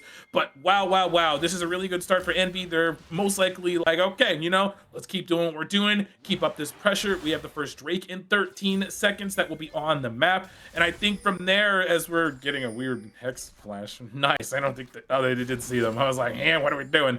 But 5 CS up here in the bottom lane. We're trying to get a little bit of poke down. Evil will just go ahead and walk away from that. I think they were trying to burn the barrier off. But now, Envy, what do you do as the dragon is spawning? Although it's a Chemtech first. Did you call Chemtech or no? Yes, I did. But this is only the first drake, so we don't necessarily know if that is going to be it. Young taking a little bit of damage, a little bit back and forth. Young really trying to fish out the stun. You know, of course, Leona doing Leona things. Not really too surprising, but you know, I've got to say, like, I got to keep going back to, despite the fact that Lulu went down in that early game, the control for Dorado in bot lane has been very, very measured. But the thing is, like, Twitch is kind of one of those damned if you do, damned if you don't. You can ignore them in the lane, but yeah, it's AP Twitch. Okay, we're going AP Twitch with this one. All right, I don't know where AP Twitch sits right now, and I haven't seen Twitch too much at all, even though he is one of my favorite ADCs.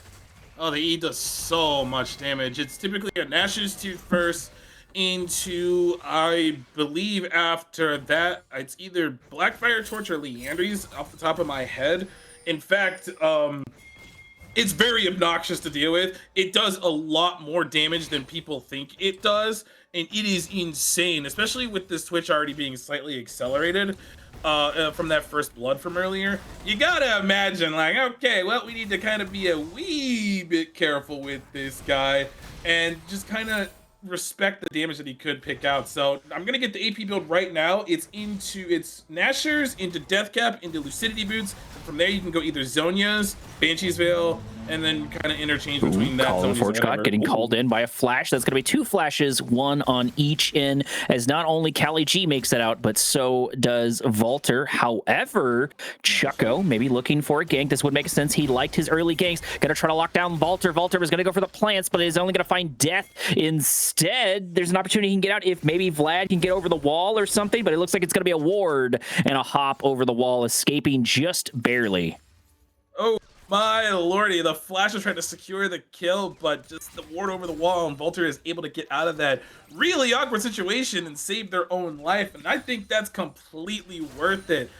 I mean, I also respect Choco for going for it as well, just, you know, just trying to get a little something back from, you know, that little invade from earlier. But this does secure the Chemtech Drake will be an Ocean second on the map. We're going to get another reset out of this bottom lane. We're going to go ahead, go back, and actually going to swap because they want these grubs. And this is something we didn't see too much last week. I think we didn't see too much swapping of the bottom lanes. So Envy keeping up with that meta that we had, you know, during Worlds and whatnot, where the bottom lanes would kind of swap about 6.5, 7, 8 minutes in to kind of keep up that pressure, kind of get that first move for that objective. They're already on 1 kill for the feats. They can get this second monster slaying feat if they get these grubs here. It looks like Diego is on the top side and headed that way. Same with this bottom lane. They're gonna find out there's like, oh, it's the Twitch here. And they're just gonna, looks like they're gonna keep these lane assignments, but Lulu is moving, so they could have some assistance here for Kali G.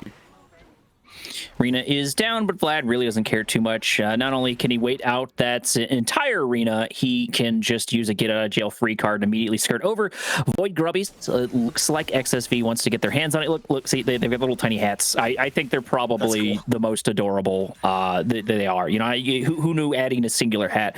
Also, if you keep in mind, if you watch across the map, there's a lot of tiny adorable animals. If you look to the left and right, I think those are like poros. One with a hat, I think one with a horn in sort of the mid-map. But keep an eye out. There's a lot of really adorable creatures out. Someone not adorable, Evil, looking for a little bit of damage there on Kali G. The solar coming in. The lunge is good. So is the Q. Kali taking so much damage, but I don't think it's going to count. No, unfortunately, it's not going to count. That's not going to kill an Ornn, but they got close. Do see his health bar ticking. Okay, resetting right now, so the poison did fall off.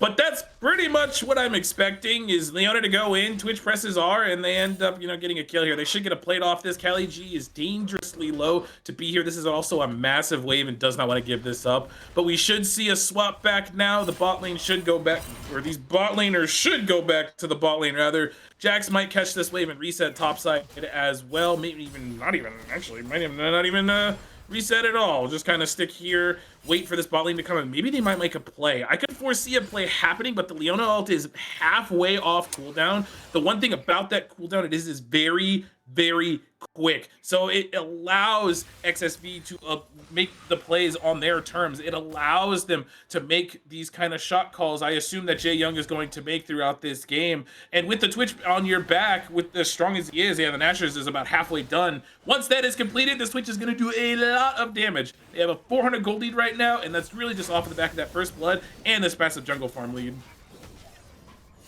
And sort of looking at the progression of the game itself, it's about 10 minutes on the clock, and we don't have an insane amount of kills, literally only one, and it was happening in the first couple of minutes of the game because, you know, Lulu walked into literally an ambush with a rat in it and died immediately. But since then, not a lot of killing, you know, a bit of objective grabbing, but that's really been about it. And, you know, for the most part, I think that does favor Dorado, because something we got to keep in mind is this entire time, you know, Callie is going to be looking for that level 13, looking for a lunge, though it looks like we're going to go on. Lulu is Mustard, picks up a solar, popping the cleanse and returning at least a little bit of damage, but it's just not enough. It looks like Evil Fallen was able to do a good chunk there, but we got to keep in mind that we're going to get a lot of scaling on this Ornn and a lot of scaling on this Viger. Viego going in, maybe looking for something to happen. We do have an ultimate on Choco. We're going for We're going to this. do a little bit of tower dive. I think this is a bit of a mistake as Lulu pops their ultimate, keeping Mustard alive. Young going to the other side of the tower, trying to keep the rest of their team alive, and it is going to help, but that means the bot lane and the score are tied up 1-1, DBZ. BBD, Dead by Daylight. No, I'm just kidding. But Mustard surviving on a sliver of health, and they were just not aware that Choco was in the area. Oh no, wait, we're doing a rat play, aren't we? We're trying to.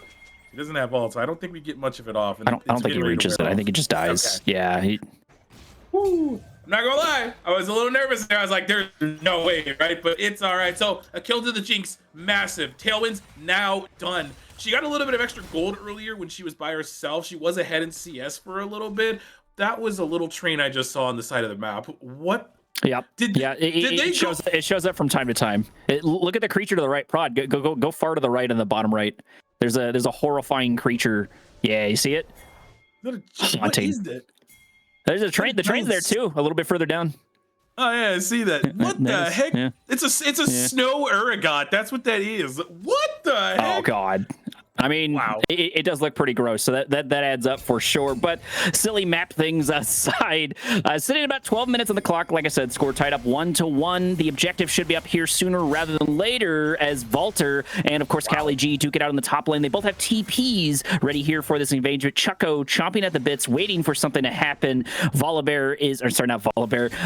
Malphite is always looking for that opportunity to pop that. Ooh, unfortunately, gonna run directly on top of the Lulu. Lulu keeping themselves alive, gonna fall directly to the pieces right there at the end. Unfortunately, Viego gonna pop their way on that one as the feats of warfare get claimed by Vladimir, get claimed by XSV. Absolutely devastating. Yeah, that was criminally unlucky. Choco missing the ultimate. And the thing is Evil had no flash there. If he hits that, he probably just dies. But they get the 2 kills on the Lulu and the Malphite.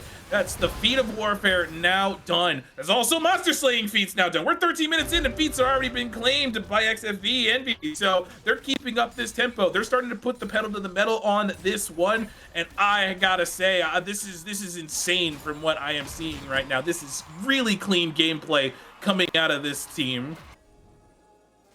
Well, and we've been talking about scaling too, and you know, someone I just forgot to mention was the Vladimir. Vladimir has happy to do a lot of scale. Oh, don't do it! Don't do it! I'd be so tilted flash right now. Coming in, Evil is here. Mustard in danger. It looks like the lunge is not good as we run directly to the trap. Mustard doing a little bit of kiting. Gremlin trying to buy a little more time. That Polly needs to come in clutch. There's gonna be the knock blocking down. Fallen. Jinx is still strong in the bot lane, looking for a kill on Young. Young back in. Right? The solar looking for the kill right before Viego pops up. This is going to be a dead Lulu, but that's a little unfortunate with Viego sitting around the corner. But I guess Young would have died if they didn't take that kill. Man, I respect the play, but at the same time, there is a Lulu there. I think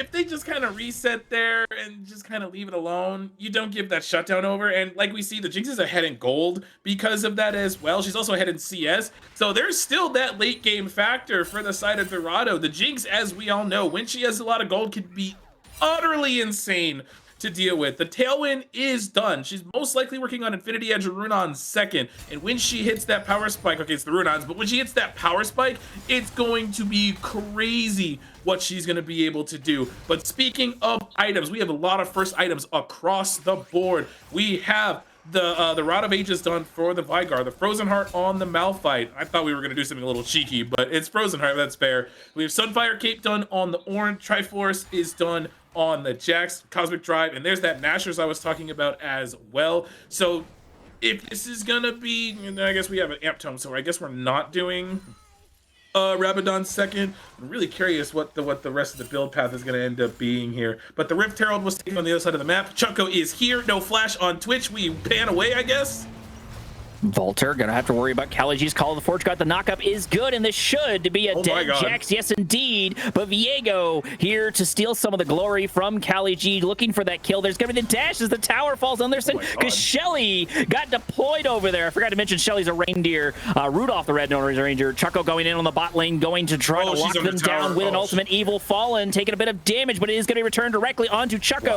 Mustard trying to mind their spacing as Canilla comes in for the cavalry, trying to buy themselves a little more time. The Q is good on young Chucko, popping the shield, but it's just not going to be enough. We should have a couple more abilities, and Viego was not able to kill the Ornn in top lane. We are going to get a little bit of a deployment. We're going to both mids here. NBK is here, but you got to remember, Mustard is pretty low, but I guess everyone is. This is going to turn into a bit of a nothing burger, but I think the highlight, honestly, was not even the primary one we were focused on. Ooh, the shield, or the arena is good. Young taking a bit of damage. The flash forward, there's the ultimate. NBK going to talk on one of them down. The polymorph is not there in time as NBK gonna get chased down. Mustard is here. Oh no, Viego gonna pick up another kill on the other end. This mage is unstoppable. Canilla taking a little bit of damage, but that's gonna be a 2 kills on NBK.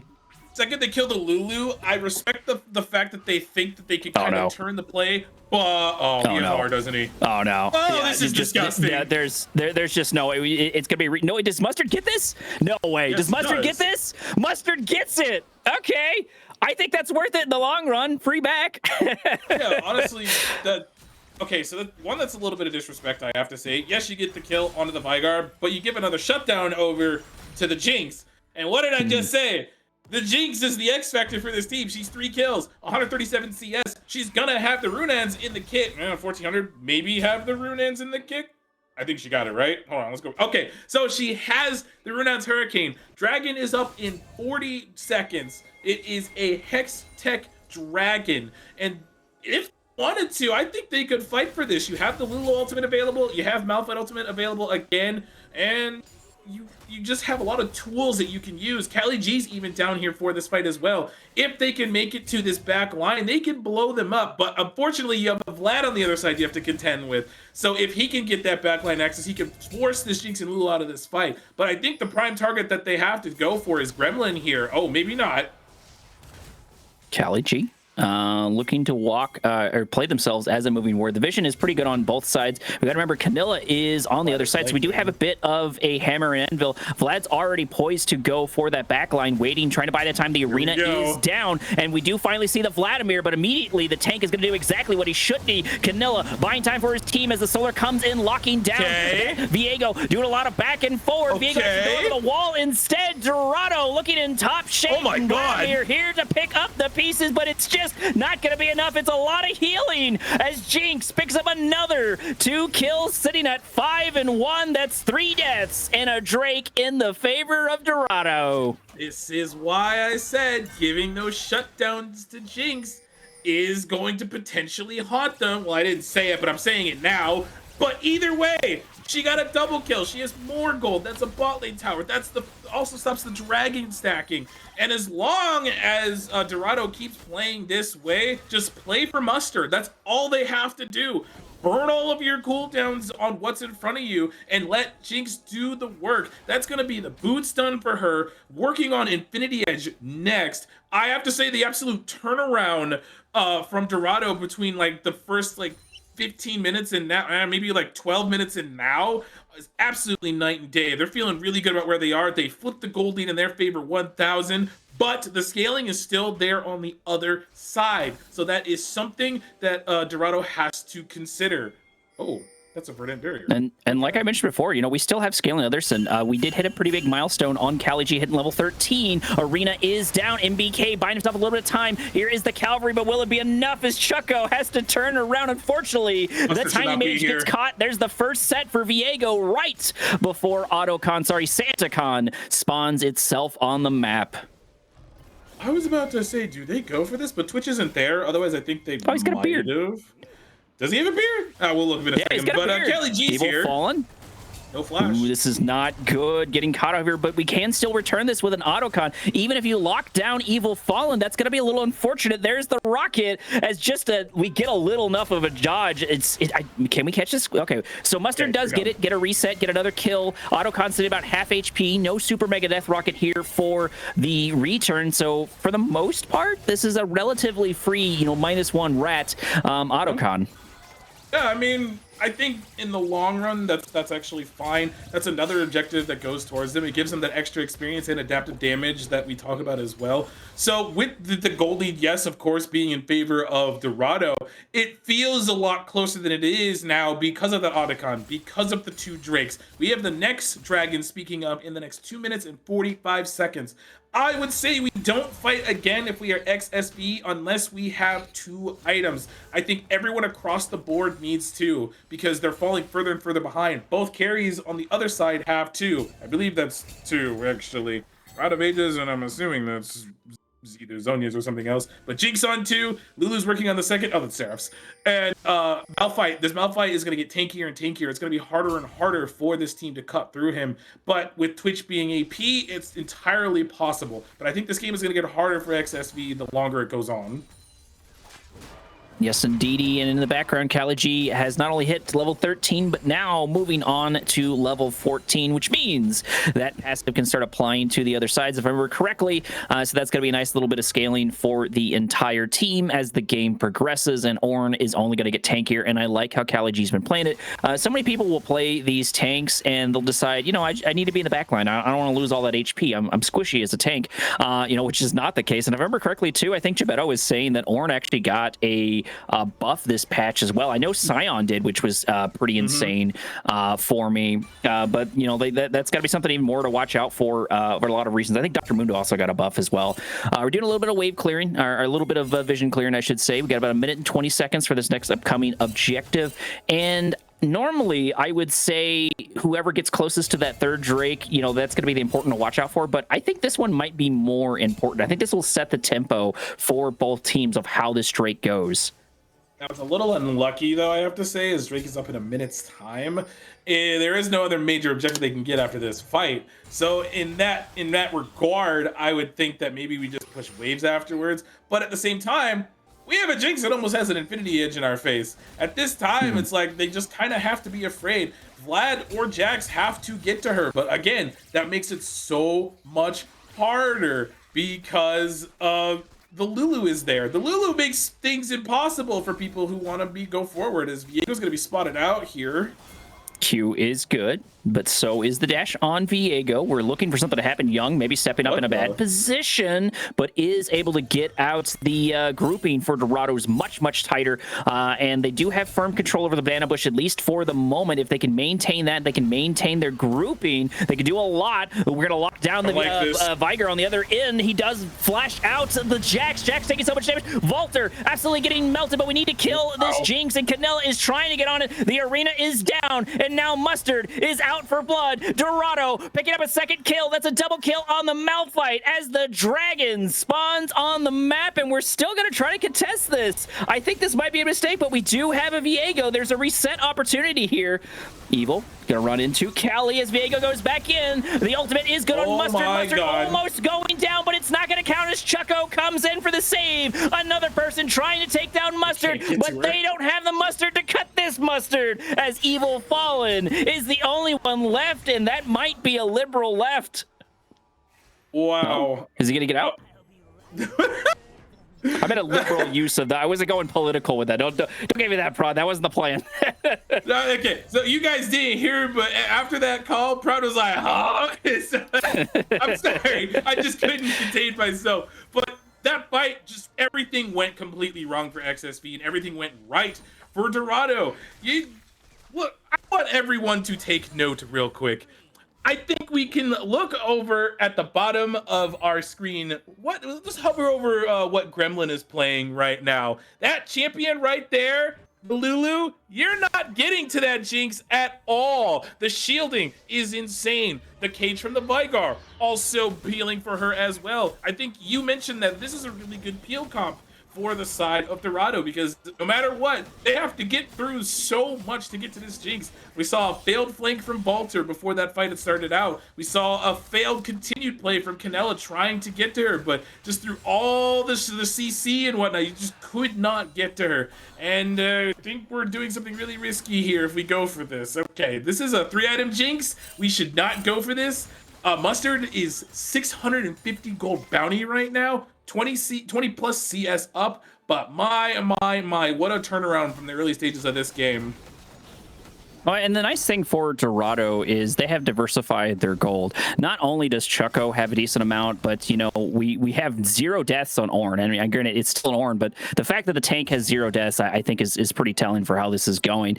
There isn't a insane gold lead one way or another. It's about a 2K in the favor of Dorado right now, 14-9. Drake's, of course, tied up as Baron spawns itself on the map. Viego, oh no, gonna run directly into not 1, but 2 ultimates. Call of Forge God, unfortunately, is not good. Not sure what stopped that. Knock up is Young, doing a little bit of harassments on Gremlin, but it backfires greatly.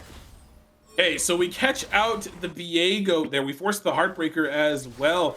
And there really isn't much of a follow-up. It looked like that XSV wanted to maybe continue the fight. But with Lulu there, once again, and Jinx was coming over, you just can't really go for anything there. There's a lot of setup that they have to have, and the setup has to be just right. And unfortunately, it just has not been able to been that way. Pause. We need a Vigar stat check. We haven't checked in 26 minutes. We need to find out. He has 294 294, stacks, 600 AP. Oh my word. And that is almost a death cap already off rip. NBK is going to be one-shotting pretty much everybody on this team. Oh, hello.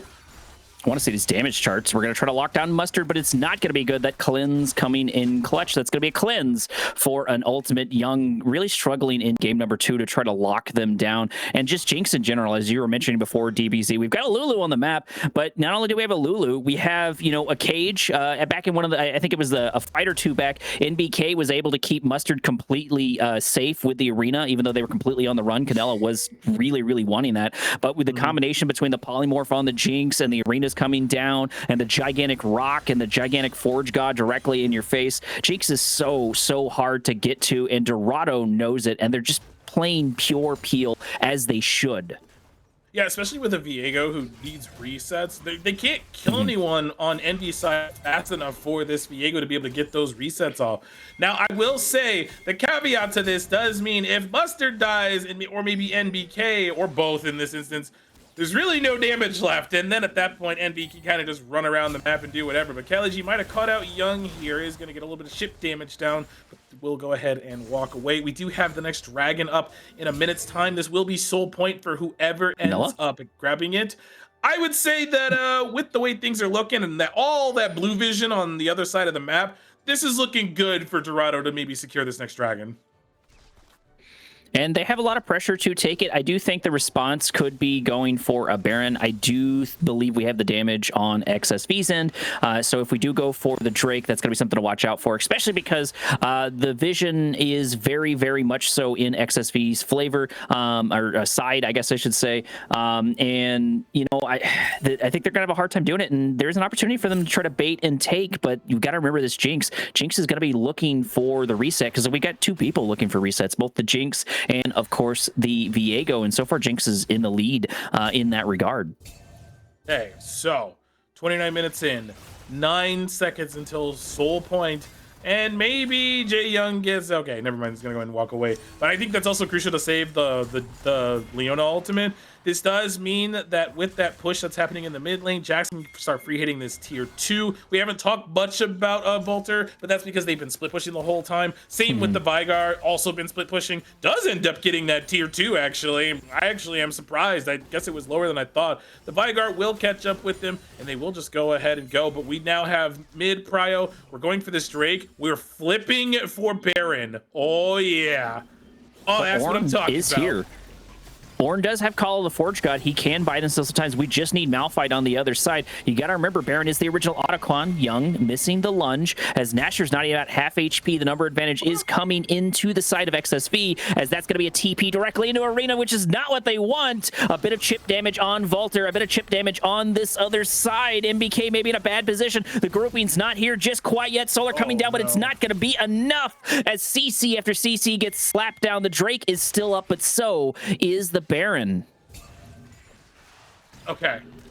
I'm wondering what the call is, because Malphite, I think by now can solo it by himself, so should be able to get it, but they're just threatening this Baron over and over and over. And I guess they're going to go ahead and maybe get it, because we are seeing instead the Drake being started. They are pinging it right now. They are going to get the soul point, and they just now secured it. So now it's up to XSV to secure this Baron and get out before the Jinx gets here. Sitting at about half HP. It looks like they do not have the damage, or at least not the commitment. Volter is going for Constellation Prides. Getting a T3 isn't a bad trade. Sure, it's not the best, but I think, you know, if we don't stick around here for this Baron, Dorado can just take it.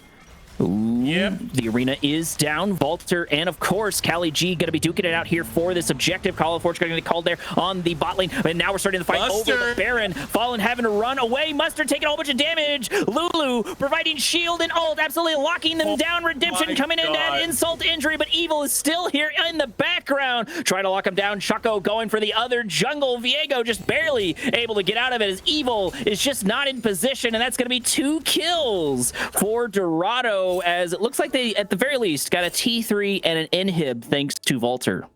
It should be the Baron for Dorado. I mean, the call was to stop the backs. And I get that, you know, Jackson, just kind of do your thing, get that pressure there. We have the Ornn. I think this is our time to fight. And again, just Canelo was not able to deal enough damage to this Jinx. The Lulu shielding is insane. You see even there, it's a massive shield, but this will be the Baron. This will be the start of what I think will be a sizable gold lead for the side of Dorado Gaming. Oh my lord, that is a 2,000 gold lead on the Jinx. Mid lane is pretty much even. 2,000 in the jungle, which is interesting because Choco started off level 1 being invaded pretty obnoxiously and burning the flash. But I have to say the bounce back between then and now is incredible. Gotta hand it to Choco for having strong mental, and gotta give it to Dorado for knowing that, like, hey, spread the gold around. This Jinx is our focal point, and we need to play around her, and they've done it so well. And that's one of the big things that'll tell a good team between a bad team, is knowing what your win condition is and knowing when and how to play. Gremlin getting chunked, almost going to go down, having to blow the ultimate on themselves, but we got Choco here, the Cavalry, for the save. And before the next fight actually kicks off, with the thing I wanted to mention is the synergy for Dorado has been very solid. And in fact, that's something that the owner themselves told me that they were pretty happy with. You know, they got this new jungle in here, and it's been able to help them out a lot, and they've really been able to work a lot of the kinks. We're starting to have a fight here as Canela goes in, but immediately going to go into the arena. MBK throwing down Arena's left and right, picking up a kill there on Viego. Young here left holding the bag. There's a reset after reset. Call of Fortune coming in, locking down Fallen. Canela going back in, trying to buy some time to keep the rat alive, but it's not going to be enough as he gets one tap by Ornn. The Q is good. The deaths are good. As another reset. Volter trying to buy a little bit of lifeline for his team, taking down another T3, but this might cost them the entire game. Yes, indeedy. This Jinx is going to be hard to stop, and this might be the end of game number 2, DBZ. Dorado evening out this series now. It looks like Volter and the MBK are going to 1v1, but should end up getting that. But this will be the base in favor of Dorado evening out this series. And I have to say, Mustard played really well, but that also shows the mistakes that XSV had in that game. They gave up Jinx like 2 or 3 shutdowns, I think, over the course of that game, and then it's like, well, we just accelerated the Jinx, and it looks like MBK did the most damage. Shocker. I just have to say, like, but despite Dorado playing really well, Envy made a lot of mistakes that pretty much they handed the game over, because they started out the early game so well. They got first blood off of a cheeky bush on the Lulu. They ended up securing feats, I think, 13 minutes into the game, and they had dragon stacking going in their favor.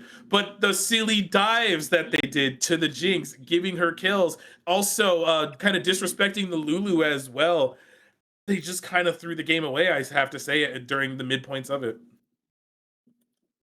Absolutely. And sort of looking at this and reflecting on it, the consistency seemed to be better on Dorado. I do agree that it looks like XSV stepped up in a lot of different ways and just kind of, I mean, step up in a bad way is what I mean. They stepped up in bad positions and just sort of got caught here and there. But the other thing, though, too, is it wasn't just that. NBK dropping down those arenas, dropping down those stuns were so crucial to so many of those fights, while Jinx was very much so a highlight. And I don't think we should take away from Mustard whatsoever. Mustard played very, very well, but MBK had this constant CC, had this constant damage, and everybody was worried about the short AP wizard, and he really put in a lot of work, and I think that's something to watch out for. But that is going to be the end of game number 2. Keep in mind, this is going to be a best of 3. This is Fearless, so the picks we've seen so far, you will not see going forward. Of course, you know how Fearless works. We're going to run into a quick couple of breaks. Should be another 2 to 3 minutes. Hopefully, maybe I'm getting that right. If I keep guessing enough times, I'll be correct, but we'll be right back. Make sure to stay tuned.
Alrighty, here we go, DBZ. Moving into draft number 3. Of course, the tiebreaker match point for both sides. The score is indeed tied up 1-1, and it looks like so far our sides are going to be, it looks like Dorado Gaming sitting on blue side and XSV sitting on red, which means XSV did decide to pick the red side, did decide to pick the counter picks. If you look below our respective dumb heads, you're going to see the bans from game 1 and game number 2, which means 25 are no longer to be in this one. But what are you thinking rolling into this one, DBZ? What do you think the game plan, if not the champions, what do you think the game plan is? So I'm low-key, I've actually been thinking about the champions off rip, because obviously we don't have Smolder, Yunara, Jinx, and Twitch. Twitch is a little bit of an unorthodox one that we don't see terribly often. Usually if you're comfortable with it, that's why you pick it. But we have a lot of ADCs left. There's still like the primary ones, like Caitlyn's still available. Kaisa, if they want to, is still available. Misfortune, we haven't really talked much, but is available. Zaya also as well. Zeri has seen weird rise in priority this patch, I will say, so maybe we might see that as well. Varus and Simmer, classics, but it really depends. I'm thinking it's like, okay, we played the scaling aspect in the last game, things didn't go well on the side of Envy. maybe we go for something kind of along the same side. There's still Sivir available if you want to go for that. Ezreal is also an option, Caitlyn as well. I think maybe Dorado might kind of keep up the same game plan, just play around Mustard, spread the wealth, and then just go from there. But usually a champion like that, you want either a Caitlyn, a Misfortune, if you're Psycho, I guess a Samira, but I think Kai'Sa's the more likely option. And it looks like that for the bans currently, the Aurora is still off the table. The Kayn, I think, is new, and we're sticking to the same side of Envy. We're sticking with the same 2 bans. And Bessa, Udyr, I believe the Deer is new as well. I don't think we saw that one. We're going to start off immediately with Hui, though, for Dorado, looking for that hands diff. And honestly, I think if anyone could do it, can do a T1 pick for Dorado, you know, picking a mage first. I think NBK can do it. NBK does seem to have the hands. And most importantly, I really enjoyed the spacing that NBK has done. They know it very, very well of everybody. Immediate response, I believe, is going to be, we're hovering it right now. I think I'm looking at things a little bit in the future, DBZ. Oh, maybe.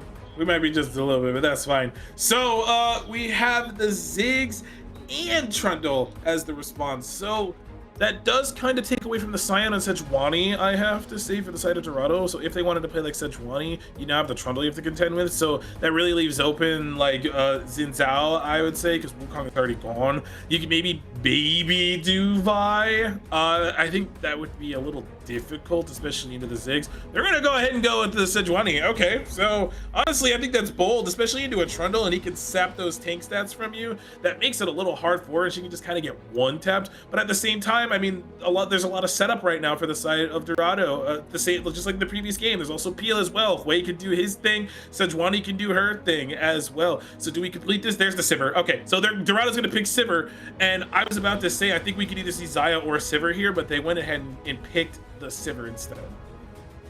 I do like Sivir, right? So we've got Trundle, who I do agree is very, very scary, especially when there's a Sejuani on the other side.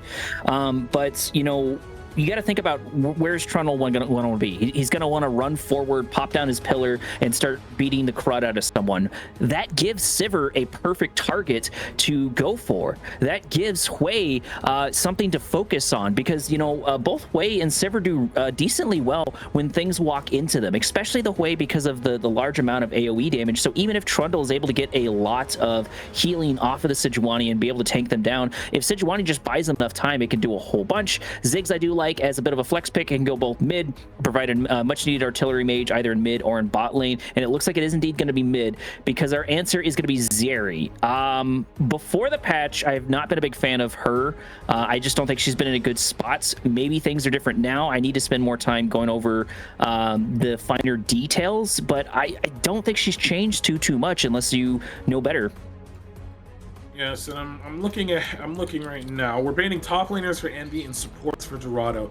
I understand the Milio ban. Maybe they wanted it, but like we're blue side, so there's a chance that they could pick it up. And Zeri Milio is pretty obnoxious to deal with anyways. Zeri really with any enchanters is obnoxious, so there is a possibility of either maybe even Rakan, not really an enchanter, but you get the idea.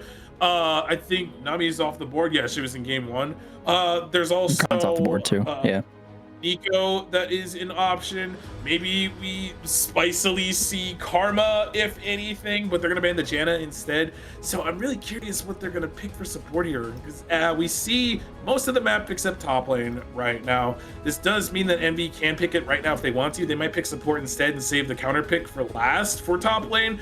Or if they're feeling confident, they might pick right now, let Dorado pick it. So it looks like it's gonna be the Karma that I said earlier, and that makes sense. You usually want to pair Zeri with these enchanters, something that can enable her to kind of go forward, be faster, you know, be that obnoxious little Pikachu, as Captain Flowers elegantly once said, just running around the map. But Dorado, now that leaves you with a lot you could also do. Sivir Nico, Sivir Rakan. Nope, Rakan was playing game 1. Just kidding. I think you literally just told me too. I'm gonna you know what? That's fine. Never mind. And let me look at the supports that are okay. So it's gonna be Nautilus, a bit more traditional.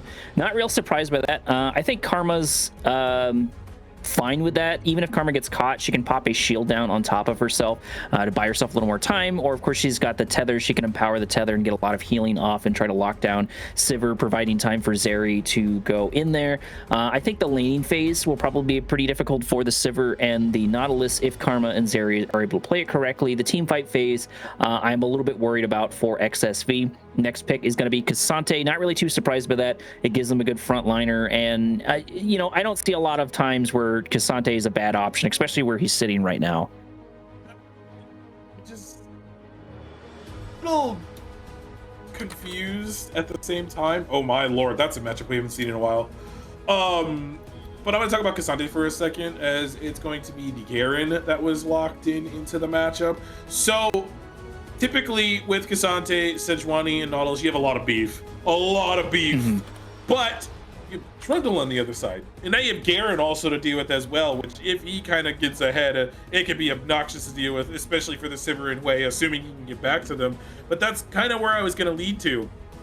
Dorado kind of has the same thing in the previous game of just how much peel that they have for the Sivir. In this way as well, they can just let them do their thing because they don't need to get close in these fights. Wei can do it from all the way from the inhibitor tower to the mostly to the enemy base for the damage that they need to do. Sivir can throw those boomerangs out, and that could do a lot of damage as well. In the meanwhile, you have Cassante and Sejuani and Nautilus all in the face of this team. I do think with this comp that Envy has, they're gonna have to fight front to back in this game, and it's not really ideal to do, especially because Karma and Ziggs are gonna be your primary poke. You also have rather when they start getting low, then Zeri can kind of start going forward. So Evil is going to have a lot of work to do this game, and Voltaire can just kind of be there for cleanup crew or just be absolutely obnoxiously harassing everybody. Well, and I'm trying to look at what we've got here and figure out the strategy for XSV. One of the biggest things they have is they've got a bit of movement speed between the Garen, between the Zeri, and between the Karma. You could argue that Ziggs at least has one get out of jail free card, which of course is going to be the satchel charge, unless he satchel charges himself into the team, which I've seen a couple of times.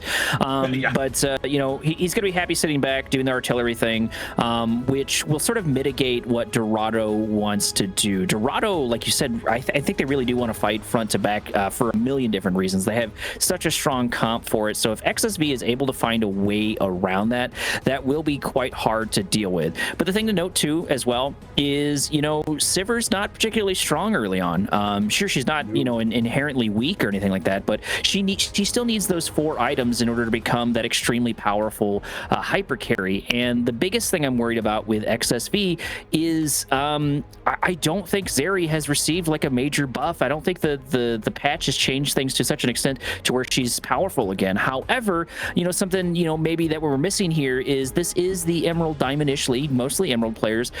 So they might just be more comfortable with Zeri, and comfort here, especially here, does a lot, even into, you know, meta team comps, DBZ. This is a hilarious source to talk about in terms of Zeri, but I was watching Crownie play her a little bit yesterday, and she seemed pretty decent. But at the same time, that's not really a good indicator of like where the champion stands, because Crownie is a challenger player, played with Los Ratones, as we know. So it's going to be very, very interesting to see, like, you know, with this champion in their hands, can she be that hyperactive Pikachu that we used to see, getting pentakills literally every other game? Because she's gotten a lot of changes since then. She's a lot weaker than she used to be. But with this buff, maybe this team feels that she can do this. And with that, it's Dragon Soul time. Are you ready? So we were both wrong last game. I was going to ignore that. My plan was to glaze over, but way to call me out, DVC.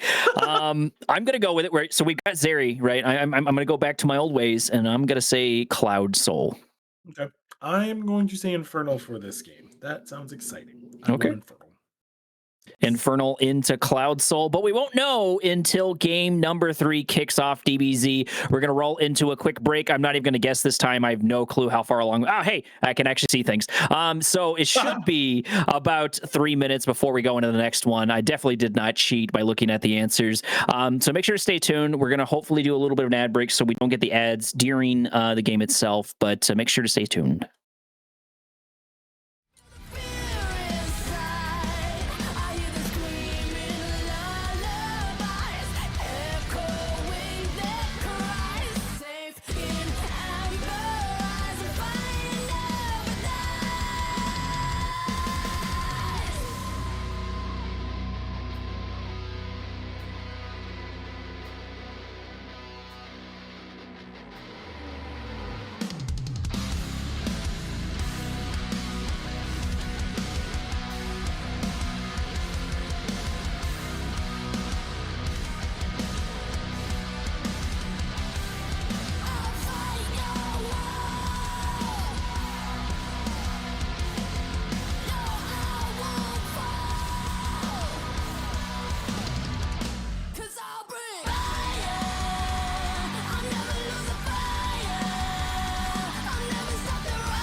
Alrighty, DBZ, at long last, we're moving into match point game number 3 between Dorado and XSV. And side note, we have a Nautilus, and we look to be 5-man clumping. Do I say, yee haw? All right, game 3 tonight is now. We are going to find out who our winner is for this series. And I don't remember, because in my notes I said this was for seeding, because even though both the teams are 4-2, the game score is kind of what matters. Nautilus hook is good. Trundle takes some damage, but unfortunately it's not going to be a kill. But it's not like Dorado spent a whole bunch there, DBZ. But starting off strong, starting off spicy. No kill, though. No kill. But I was saying, and as I was looking earlier to last night, over the team's records and over what was going on, I do believe this game doesn't really have much seeding implications for Dorado as it does for Envy, because Conduit Eclipse is 1 game off of them. And with this going to 3, and assuming they win, that will put them over Conduit Eclipse, and depending on how that series is going as well. So there is a lot of things that there's a lot of things that could go on in the Targon standings. But with that, I would say Dorado, if they keep this up, they're pretty much, I think, guaranteed second seed based off what I'm seeing in their game score. But I think there's a lot more on the line. I get it, because there's a Garen. Dorado. What about I see what you're doing, DBC. And Garen faring really well into Cassante, which is not something I get to say too often. But, it is only the initial stages. But he's looking in a really great spot. We do hit level 2 in bot lane, I believe. No, we're just a couple of off. Maybe I thought that was the second wave. No, we still need to go for it, but it should end in the favor of the other side. One of the biggest things that's going to determine the bot lane, DBZ, though, is that poking. And once again, Chucko and Trundle duking it out in the jungle. They did this in game number 2 and continuing into 3, and it looks like to a similar result. Chucko down a little bit CS once again. Yeah, not surprised too. This is kind of how this jungler in Envy, I think, has played, at least in the couple of games that we've seen. They've generally invaded a lot when they know they can, because a lot of their lanes are getting the push anyways. Valter is usually getting the push. The mid laner is also sometimes pushing in. It's a little harder to do right now on the Ziggs, mostly because don't have really many. It's really like level 5, and when the Lost Chapter is done is when Ziggs will start clearing this backline of minions and just completely able to move around the map. But either way, you have the top pressure. Use Valter, use this matchup, get that invade, steal. I think they stole the Grump. Yes, they're up 8-4. They're gonna get their entire bot side of the camp, and then Chucko is gonna kind of get scraps of what's left on their top side. But hey, that's fine. They're up 200 gold. The early game is starting off nice, just like it was in the previous game. Now the question is, are they going to clean up those mistakes that they had in game 2? Well, and I think that the big thing is, can we get the consistency we saw in game number 2? DBZ wasn't here to see it, but game number 1, they struggled most of the game, just sort of dealing with the team comp of the other end. Even though they've had very consistent execution and team control, just sometimes they've been killed by wallets or anything like that. So if they can stay on top of things, I think that will do it. And I think their answers have been, and DBZ were talking, and I were talking about this in the background, was that Dorado seems to be very happy to have something to look forward to in the late game. Last time it was of course, the mage in mid lane and the Ornn. This time around, it's going to be Mustard looking for those 4 items, always something to just sort of prep themselves up for. And they have tools to make their way to that silver. Getting that Hui does a lot of early game damage and is a good tool for helping secure these objectives. All right, and up here on the top side, Valter just doing the thing once again. Oh, we have a gank, actually. Valter in danger. Chucko Should be able to walk away. Ooh, but the response is going to be Trundle coming down. Sutek, I'm not sure what the plan is here. Kelly G take a whole bunch of damage there from Garen, as once again Hui comes in for the damage. The Ignite comes down on Kelly G. First blood still not claimed just quite yet, but the Ziggs is going to pick it up as the Garen goes down. Chucko over the wall. This is not enough mana on this Hui, unfortunately, but he does buy time for Chucko to get out, but isn't enough time for him to get out as the pillar comes down, as the artillery mage comes in, but it's not going to be a kill. That is 1-1 though. Back. Okay, so they do him stop in the back there. You're going to be a little annoyed about that. But yeah, 1-1, or 1-4-1 rather. at the end of that play. The first blood going to both mid laners, and I think that's a good start for both of these teams.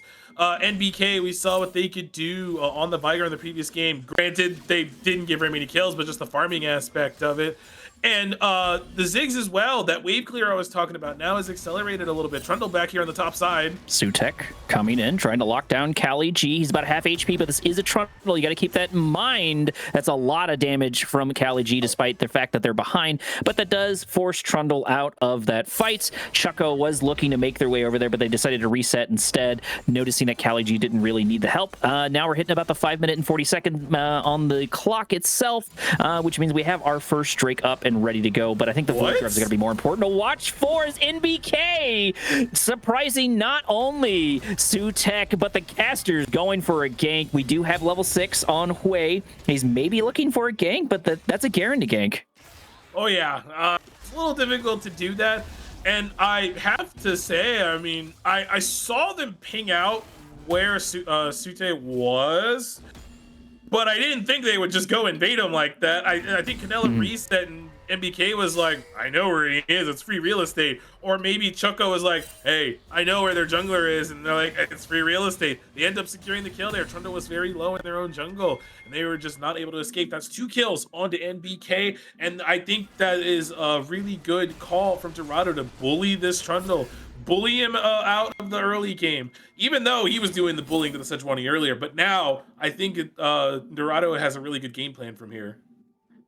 So, and I just picked up on something probably I wasn't supposed to see, but it looks like Chucko has been taking those invades personally and was talking about the flash coming in, locking down the artillery mage. There's the ultimate for Hui, just barely keeping him alive. That satchel charge coming in clutch as the tether pops its way on the other end. Trundle able to get a little bit of damage there on Gremlin. Gremlin going down by half HP, but it's going to be a hook for the save, and this objective should fall to XSV. So, not gonna lie, I think if we're 6 there as the Sejuani, then we would 100% get the kill on the Ziggs. They can open that up into the Dragon, and as a result, the follow-up from the side of Envy was just better. They force out Dorado. They open up this first Dragon for them. Meanwhile, Mustard also wasn't able to be there either, so I think that just made that play really awkward. I did like the initial plan, but it just didn't turn in their favor. This does set things up in order to get their hands on Void Grubs, I think. I don't think Gremlin really wants to deal with that. Oh, gonna run directly into a pillar. This is why Trundle is so hard to deal with, as Evil comes in and his team lets them pick up a kill. Tying up her score 2-2 with Zeri grabbing the second kill for XSV. Makes a lot of sense. I mean, you want to give that over to your Zeri, who you want to be really strong. That also means both these teams, this next kill is going to secure the feat of warfare. Both these teams would love to have it. First Drake went over to Envy, so they're on the board for the monster slaying feat. Grubs are available, and neither team has really gone for it. That tempo that we had in the previous game was is just not there in this game, because there's a lot, they're not like fighting, but I'll say skirmishing instead. But we got the Grubs there. Gremlin is walking that direction. They should secure these. And speaking of Gremlin, that play started off also, I think, with Gremlin looking for the smite. They had the smite in the kit, but it just is unlucky, and they just ended up dying because they had no flash. Oh yeah, I just noticed that this is an unseen spellbook for Gremlin. You know, even as a support player, I often forget that it exists, even though it's so powerful. I do think that would have been funny, grabbing a smite. Unfortunately, indeed, it was going to be a no-go, and that did give a kill to Zeri, so it might bite them in the butt more than not. But the big thing I like, the big pickup here for Dorado, I think that's really important, is we've denied Ziggs these Void Grubs, which is huge. I'm actually really happy you said that, because that was the next thing I was going to say. But you hit the nail right on the head. Canela would have loved to have those Void Grubs, just to chip away at these towers and eventually just get them low enough to where, Central Charge Tower is dead, which honestly was one of the most wild changes they ever did to League, and I love it.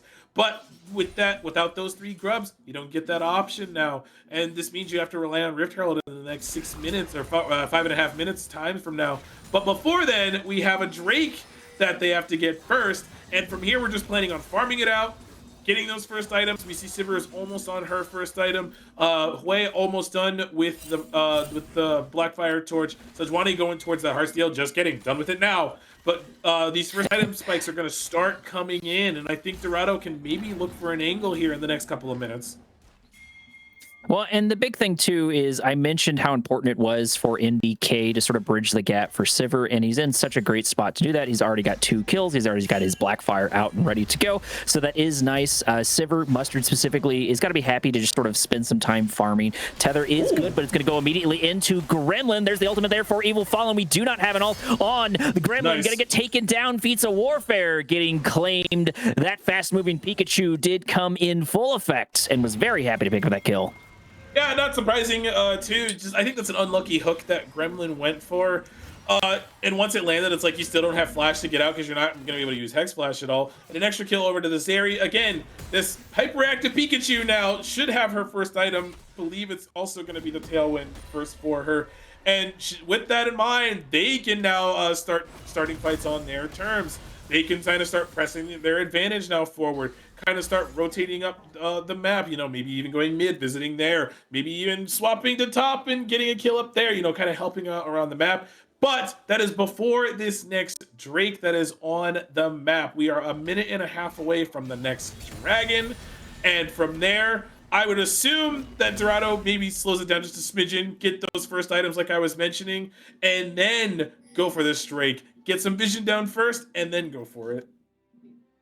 One of the big things that Dorado has going for them is the fact that Hui has 2 kills, means that Hui can respond to things in top lane and into mid lane, opposed to XSV here, who has it on Zeri. Granted, Zeri can clear distances on map pretty quickly. Just the positioning in which they are in will facilitate a lot of differences, and hopefully Dorado plays into the fact that they have a very strong Hui, and that they can just absolutely chunk this Trundle in a lot of different ways. And I think that's really the biggest advantage they have. There's not a big difference in gold. About a 1K lead, I think, so far for XSV as top lane continues to duke it out. I thought Garen was going to do a bit better into Cassante for this one. If I remember correctly, he's supposed to be a counter, but I haven't played top lane in forever, so someone will have to correct me on that. So the fact that Cali G has not been absolutely obliterated, I think, says a lot about the player himself. I wonder if we're... I kind of hope we're not looking for an angle here, but in terms of, well, like you were saying, yes, Garen is obnoxious and really good at keeping Cassante up some of the CS. It's a 20 CS lead right now, and Garen is going to pick up most of this and kind of keep that advantage. This is pretty much how it is this Garen just pretty much remains in a permanent advantage because of the CS, bullying Cassante off waves, chunking him out, and once Cassante resets, it's like, all right, now we have free access to a tower. But we haven't really seen that. It looks like that there was 1 plate, I believe. But we're now at the point where this dragon has spawned. We got a lot of looking around from both these teams. There's a lot of vision, a lot of darkness as well. And Dorado, they could start a fight if they wanted to. Garen is down here, though, so this would make it hard. There's no TP on the Cassante, so they would have to give up this Drake, and that is the call that they made.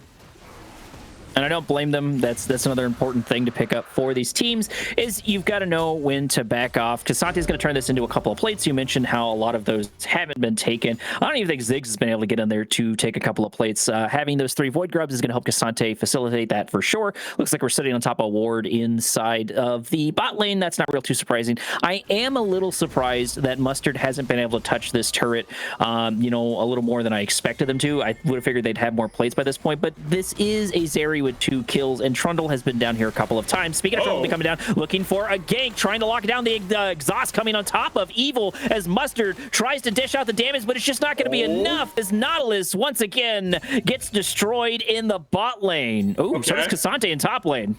Yeah, that was the first thing I saw, because I'm like, well, they're just dead here, but also at the same time, Volter gets a solo kill on the top slide. Looks like the ultimate was used, and that's what I was talking about. Garrett just keeps bullying the Cassante and eventually gets to a point where you're like, I can press R now, and he just dies.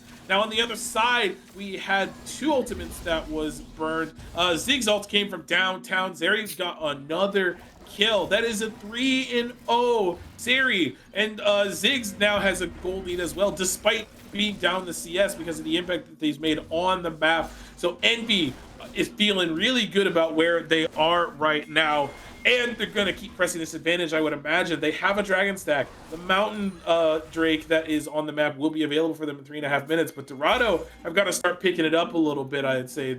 They got to start getting some of these items going. They got to start, you know, making some risky plays, I would say. Because in other Dorado teams that I have watched, usually when they fall behind, they just end up making calls to go for spicy plays. And usually they work. We haven't seen too much of Dorado except the last 2 weeks, so I wonder if that is something that they have on the cards.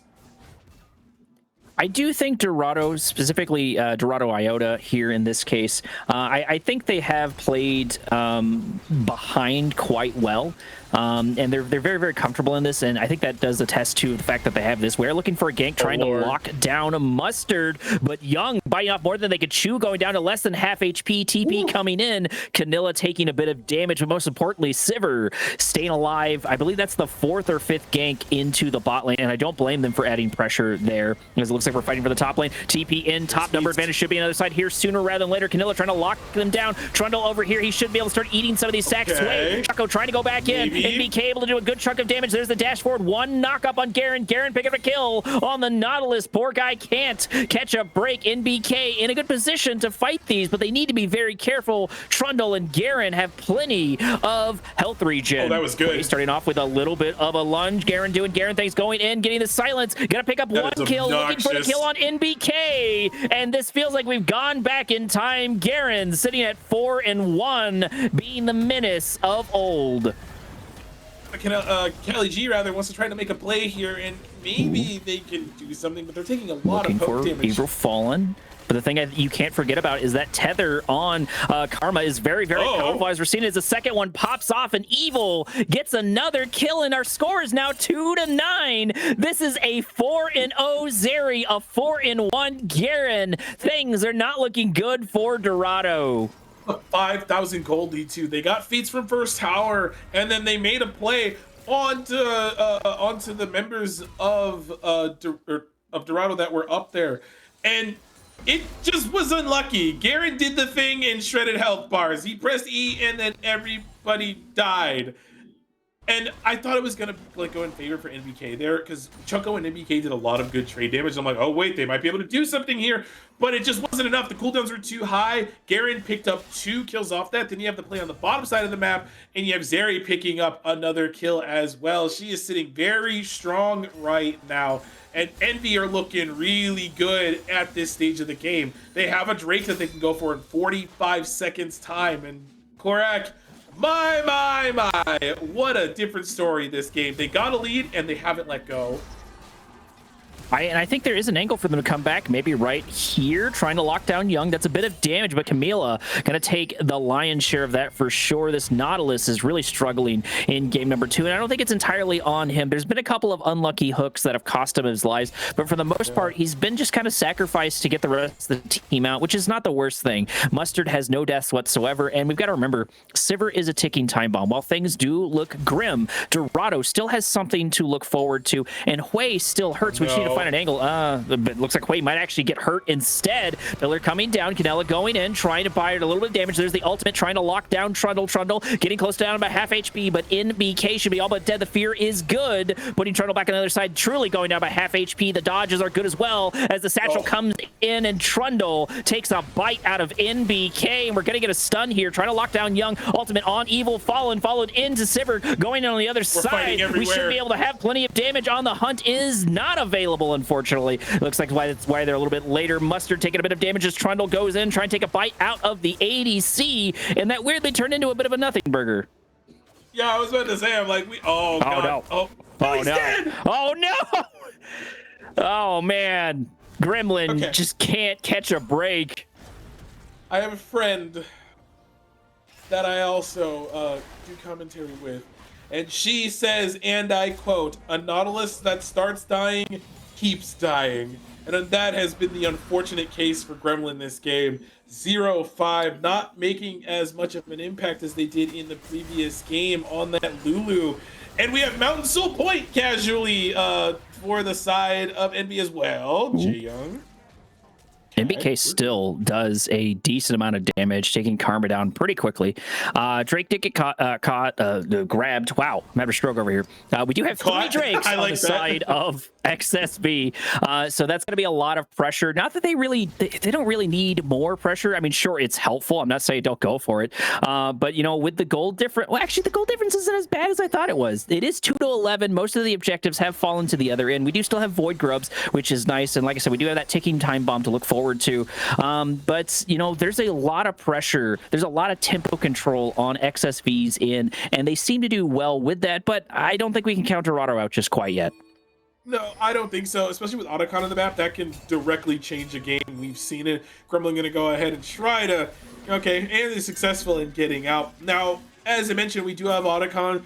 I got to give props to Mustard for not dying this whole game as well. So that's a little bit of a good sign as well, is working on that second item. Like we said, we kind of meme about it. Sivir has to get to 225 CS, but we might be fighting in a second. Ooh, Chucko gonna run into Trundle, but Trundle's gonna be happy with that. Shelly, not sure what it's doing. 0 knockups on that, and this is gonna be a full team fight as Ziggs comes in with a bit of damage, chipping away at the other end. Kali G left here holding the bag as a stun comes in on Evil Fallen. Evil Fallen gets so close to going down. So many ultimates, so many resources blown, including Shelly for not a whole bunch to happen. Garen is pushing the top lane. Trundle here for a little bit of support. Chucko's going to run directly into him by themselves. They do see the pillar out, providing just a little more time for Valter to grab this tower.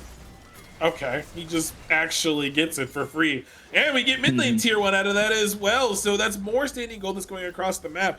Envy is playing the map a lot better right now, because while that little scuffle in the mid lane was happening, they're like, hey, Valter, do your thing. Valter did the thing. Got the top tier 2. We're TPing actually, because we know Otacon is going down, so I guess we're not done yet. In this fight, Camilla running a little bit of trouble, gonna flash over the wall. Nautilus, unfortunately, looks like that was a hook for escape. The big news is that XSV is very disjointed. However, we got plenty of time to lock down the Sejuani, absolutely eating their lunch as Kali G and Gremlin left here holding the bag. Mustard just does not have the damage. They don't have the Mustard in them to turn this around. MBK, the 2 carries, are the only ones left alive as the lead increases further and further for XSV. Sejuani was half HP when Garen press R, by the way. I just want everyone to know that. That was disgusting. So the fight is good for Envy. They're gonna get the Otacon. They're just absurdly ahead. They're 9,000 gold up, and even with the Otacon, it's gonna feel more like 11,000. And like you said it too, you hit the nail right on the head. Just Mustard just does not have the damage yet. Sivir is not online. She has 2 items, so now she's online. But this game is going to be very, very hard now for the side of Dorado. There is a universe where they can come back, but at 8,000 gold, it is very difficult to do that. They have to get these second item power spikes right now, or we're just looking at an absolute shellacking in this final game. And like I said, Envy has more on the line than Dorado does, because depending on how the Conduit Eclipse game goes, they could drop to 3rd place, and that is going to be detrimental, I think, for these teams. Looking at the gold, looks like we're sitting at 33k to 41k, about 23 minutes, 2 to 14. So many objectives falling to the wayside, that wayside being XSV. So that's been nice for them. And I think one of the biggest things that Dorado is struggling with is a common problem that I see. The jungle is often the lead for the entire team, and that works really well when it works. But when, you know, Chucko is a little bit behind, or Chucko doesn't have the ability to go in like they have on some of the other ones, sometimes the team flounders on their decision making. And I think we saw that because Dorado was actually in a really good position to pinch a couple of people, but they just did not take it. They weren't feeling confident, and you know, rightly so. They were down a lot of gold, but if you were ever going to turn around, I think it's good right there. Looks like we're going to try to go for a little bit of gank. Mustard and Gremlin, maybe a little bit danger, but they're going to escape to the safety of their jungle. Okay, so just gonna throw this out there. Oh no, I'm not. NBK, taking so much damage as Valter comes in and eats the lunch of NBK. That's going to be 1 carry down. And keep in mind, that's the majority of the damage for Dorado. So not only are they going to have a hard time stopping this siege, they're going to have a hard time doing much of anything. This also means that the Mountain Soul is available for NB as well. This is going to be huge. They pretty much had every objective except the two Void objectives thus far. But in terms of dragons, it's been full control. Otacon as well. Is that 8,000? Okay, I was about to do bad math. But Volter's here on the top side with Cali G. Cali G should just be able to walk on out of this.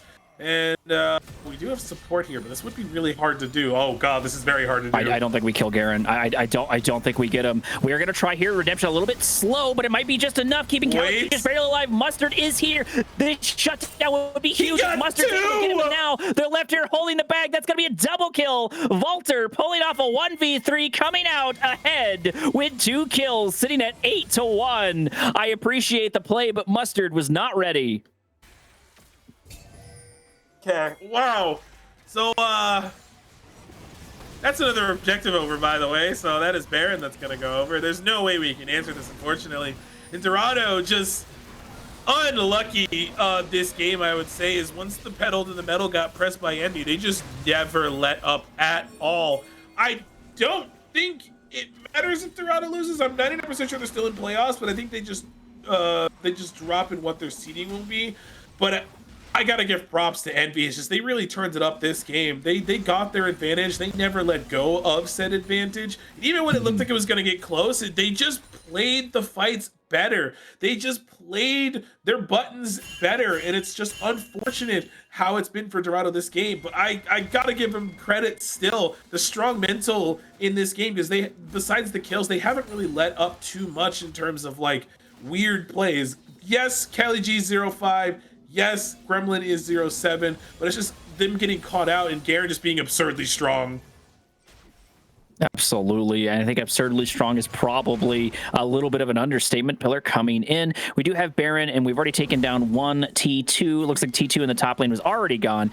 Third one probably going to fall here any moment now. This is so much gold, so much advantage on the other end. Plus the soul. I just don't see a way Dorado's going to turn this one around unless they disconnect the routers of all their opponents. NBK having to flash away, but you're not going to escape from the Garen ultimate as so much damage comes in. Dorado trying to dig deep, but I don't think they have the wallets to dig deep enough. Redemption coming down, trying to lock down the Trundle. So many ults directly on top of it, but he still manages to survive. Wallet death is real.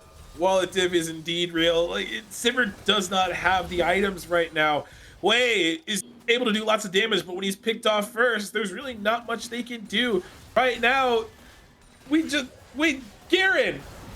That's what I was gonna say. Garen, that dude is just walking at people and killing them for fun. They're gonna get this tower ready for the satchel. They will get this. They will break open 2 inhibitors most likely as this Baron gets ready to expire. This might be the end of the game. Yeah, I feel like they have the tools to end the game. You know, even though the full team is up here for Dorado, they do have an opportunity, but look at that gold difference, 39K to 53K. I just don't see a way for them to do it, but it's not impossible. We're going to focus on, it looks like all of the T3s are down, followed by all of the inhibs. So things are going to get real spicy really quickly. Cali G picking up a tether, but barely able to keep themselves out alive. Gremlin going back in, having to blow a flash right as the pillar pops its way up. A lot of back and forward. No one truly wanting to commit as the bomb comes in, hitting the whole team. Young might die. Okay, we did get a shutdown, so maybe there's an angle here for them to turn it around, but they got to be careful. At this point, you may as well just reset. Yeah, it looks like that's what they're going to do. Okay. Yeah, the Baron's going to expire in 20 seconds anyways. They also got everything they came for. They broke the whole base.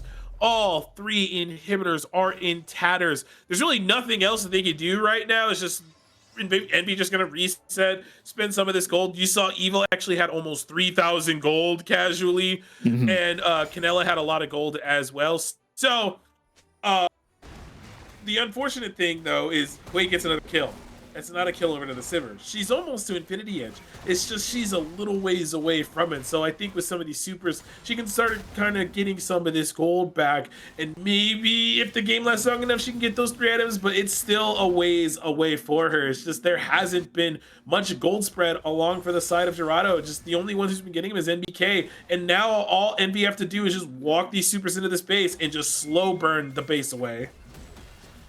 Does indeed. Looks like that's going to be the plan, and I'll blame them. Volter once again uncontested, as maybe we're looking for some sort of angle. Another bomb coming in for Ziggs, not doing as much damage as maybe he wanted to the last time. We are beginning to pressure the fountain turrets, getting closer and closer, taking more and more damage, as Dorado just really doesn't want to take any of these fights. We're looking for an angle over here underneath the jungle trundle, maybe in a little bit of trouble, as Gremlin gets absolutely melted on the other side. Evil Fallen picking up a first kill, and it looks like player after player going to fall to pieces, and this game is going to fall squarely in the hands of XSV. Yeah, that's a 10-1 Garen. Probably the most damage in the game.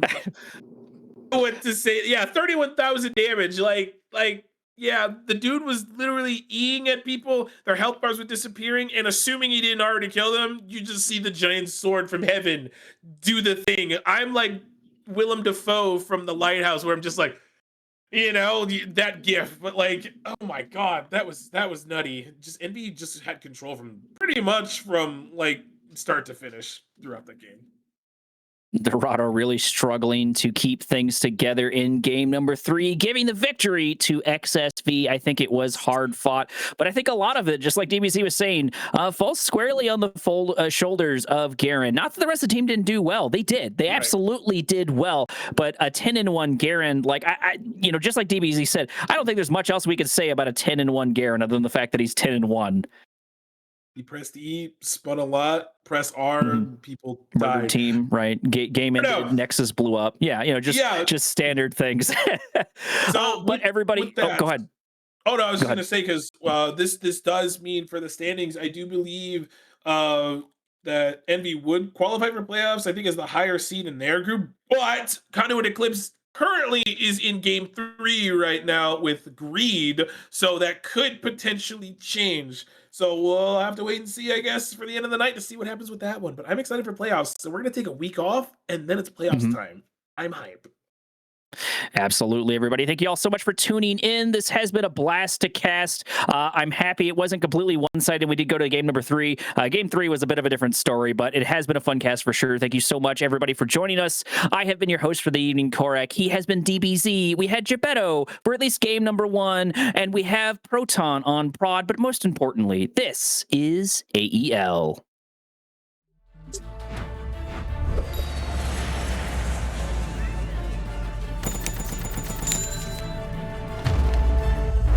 Bro, just use Zen Market.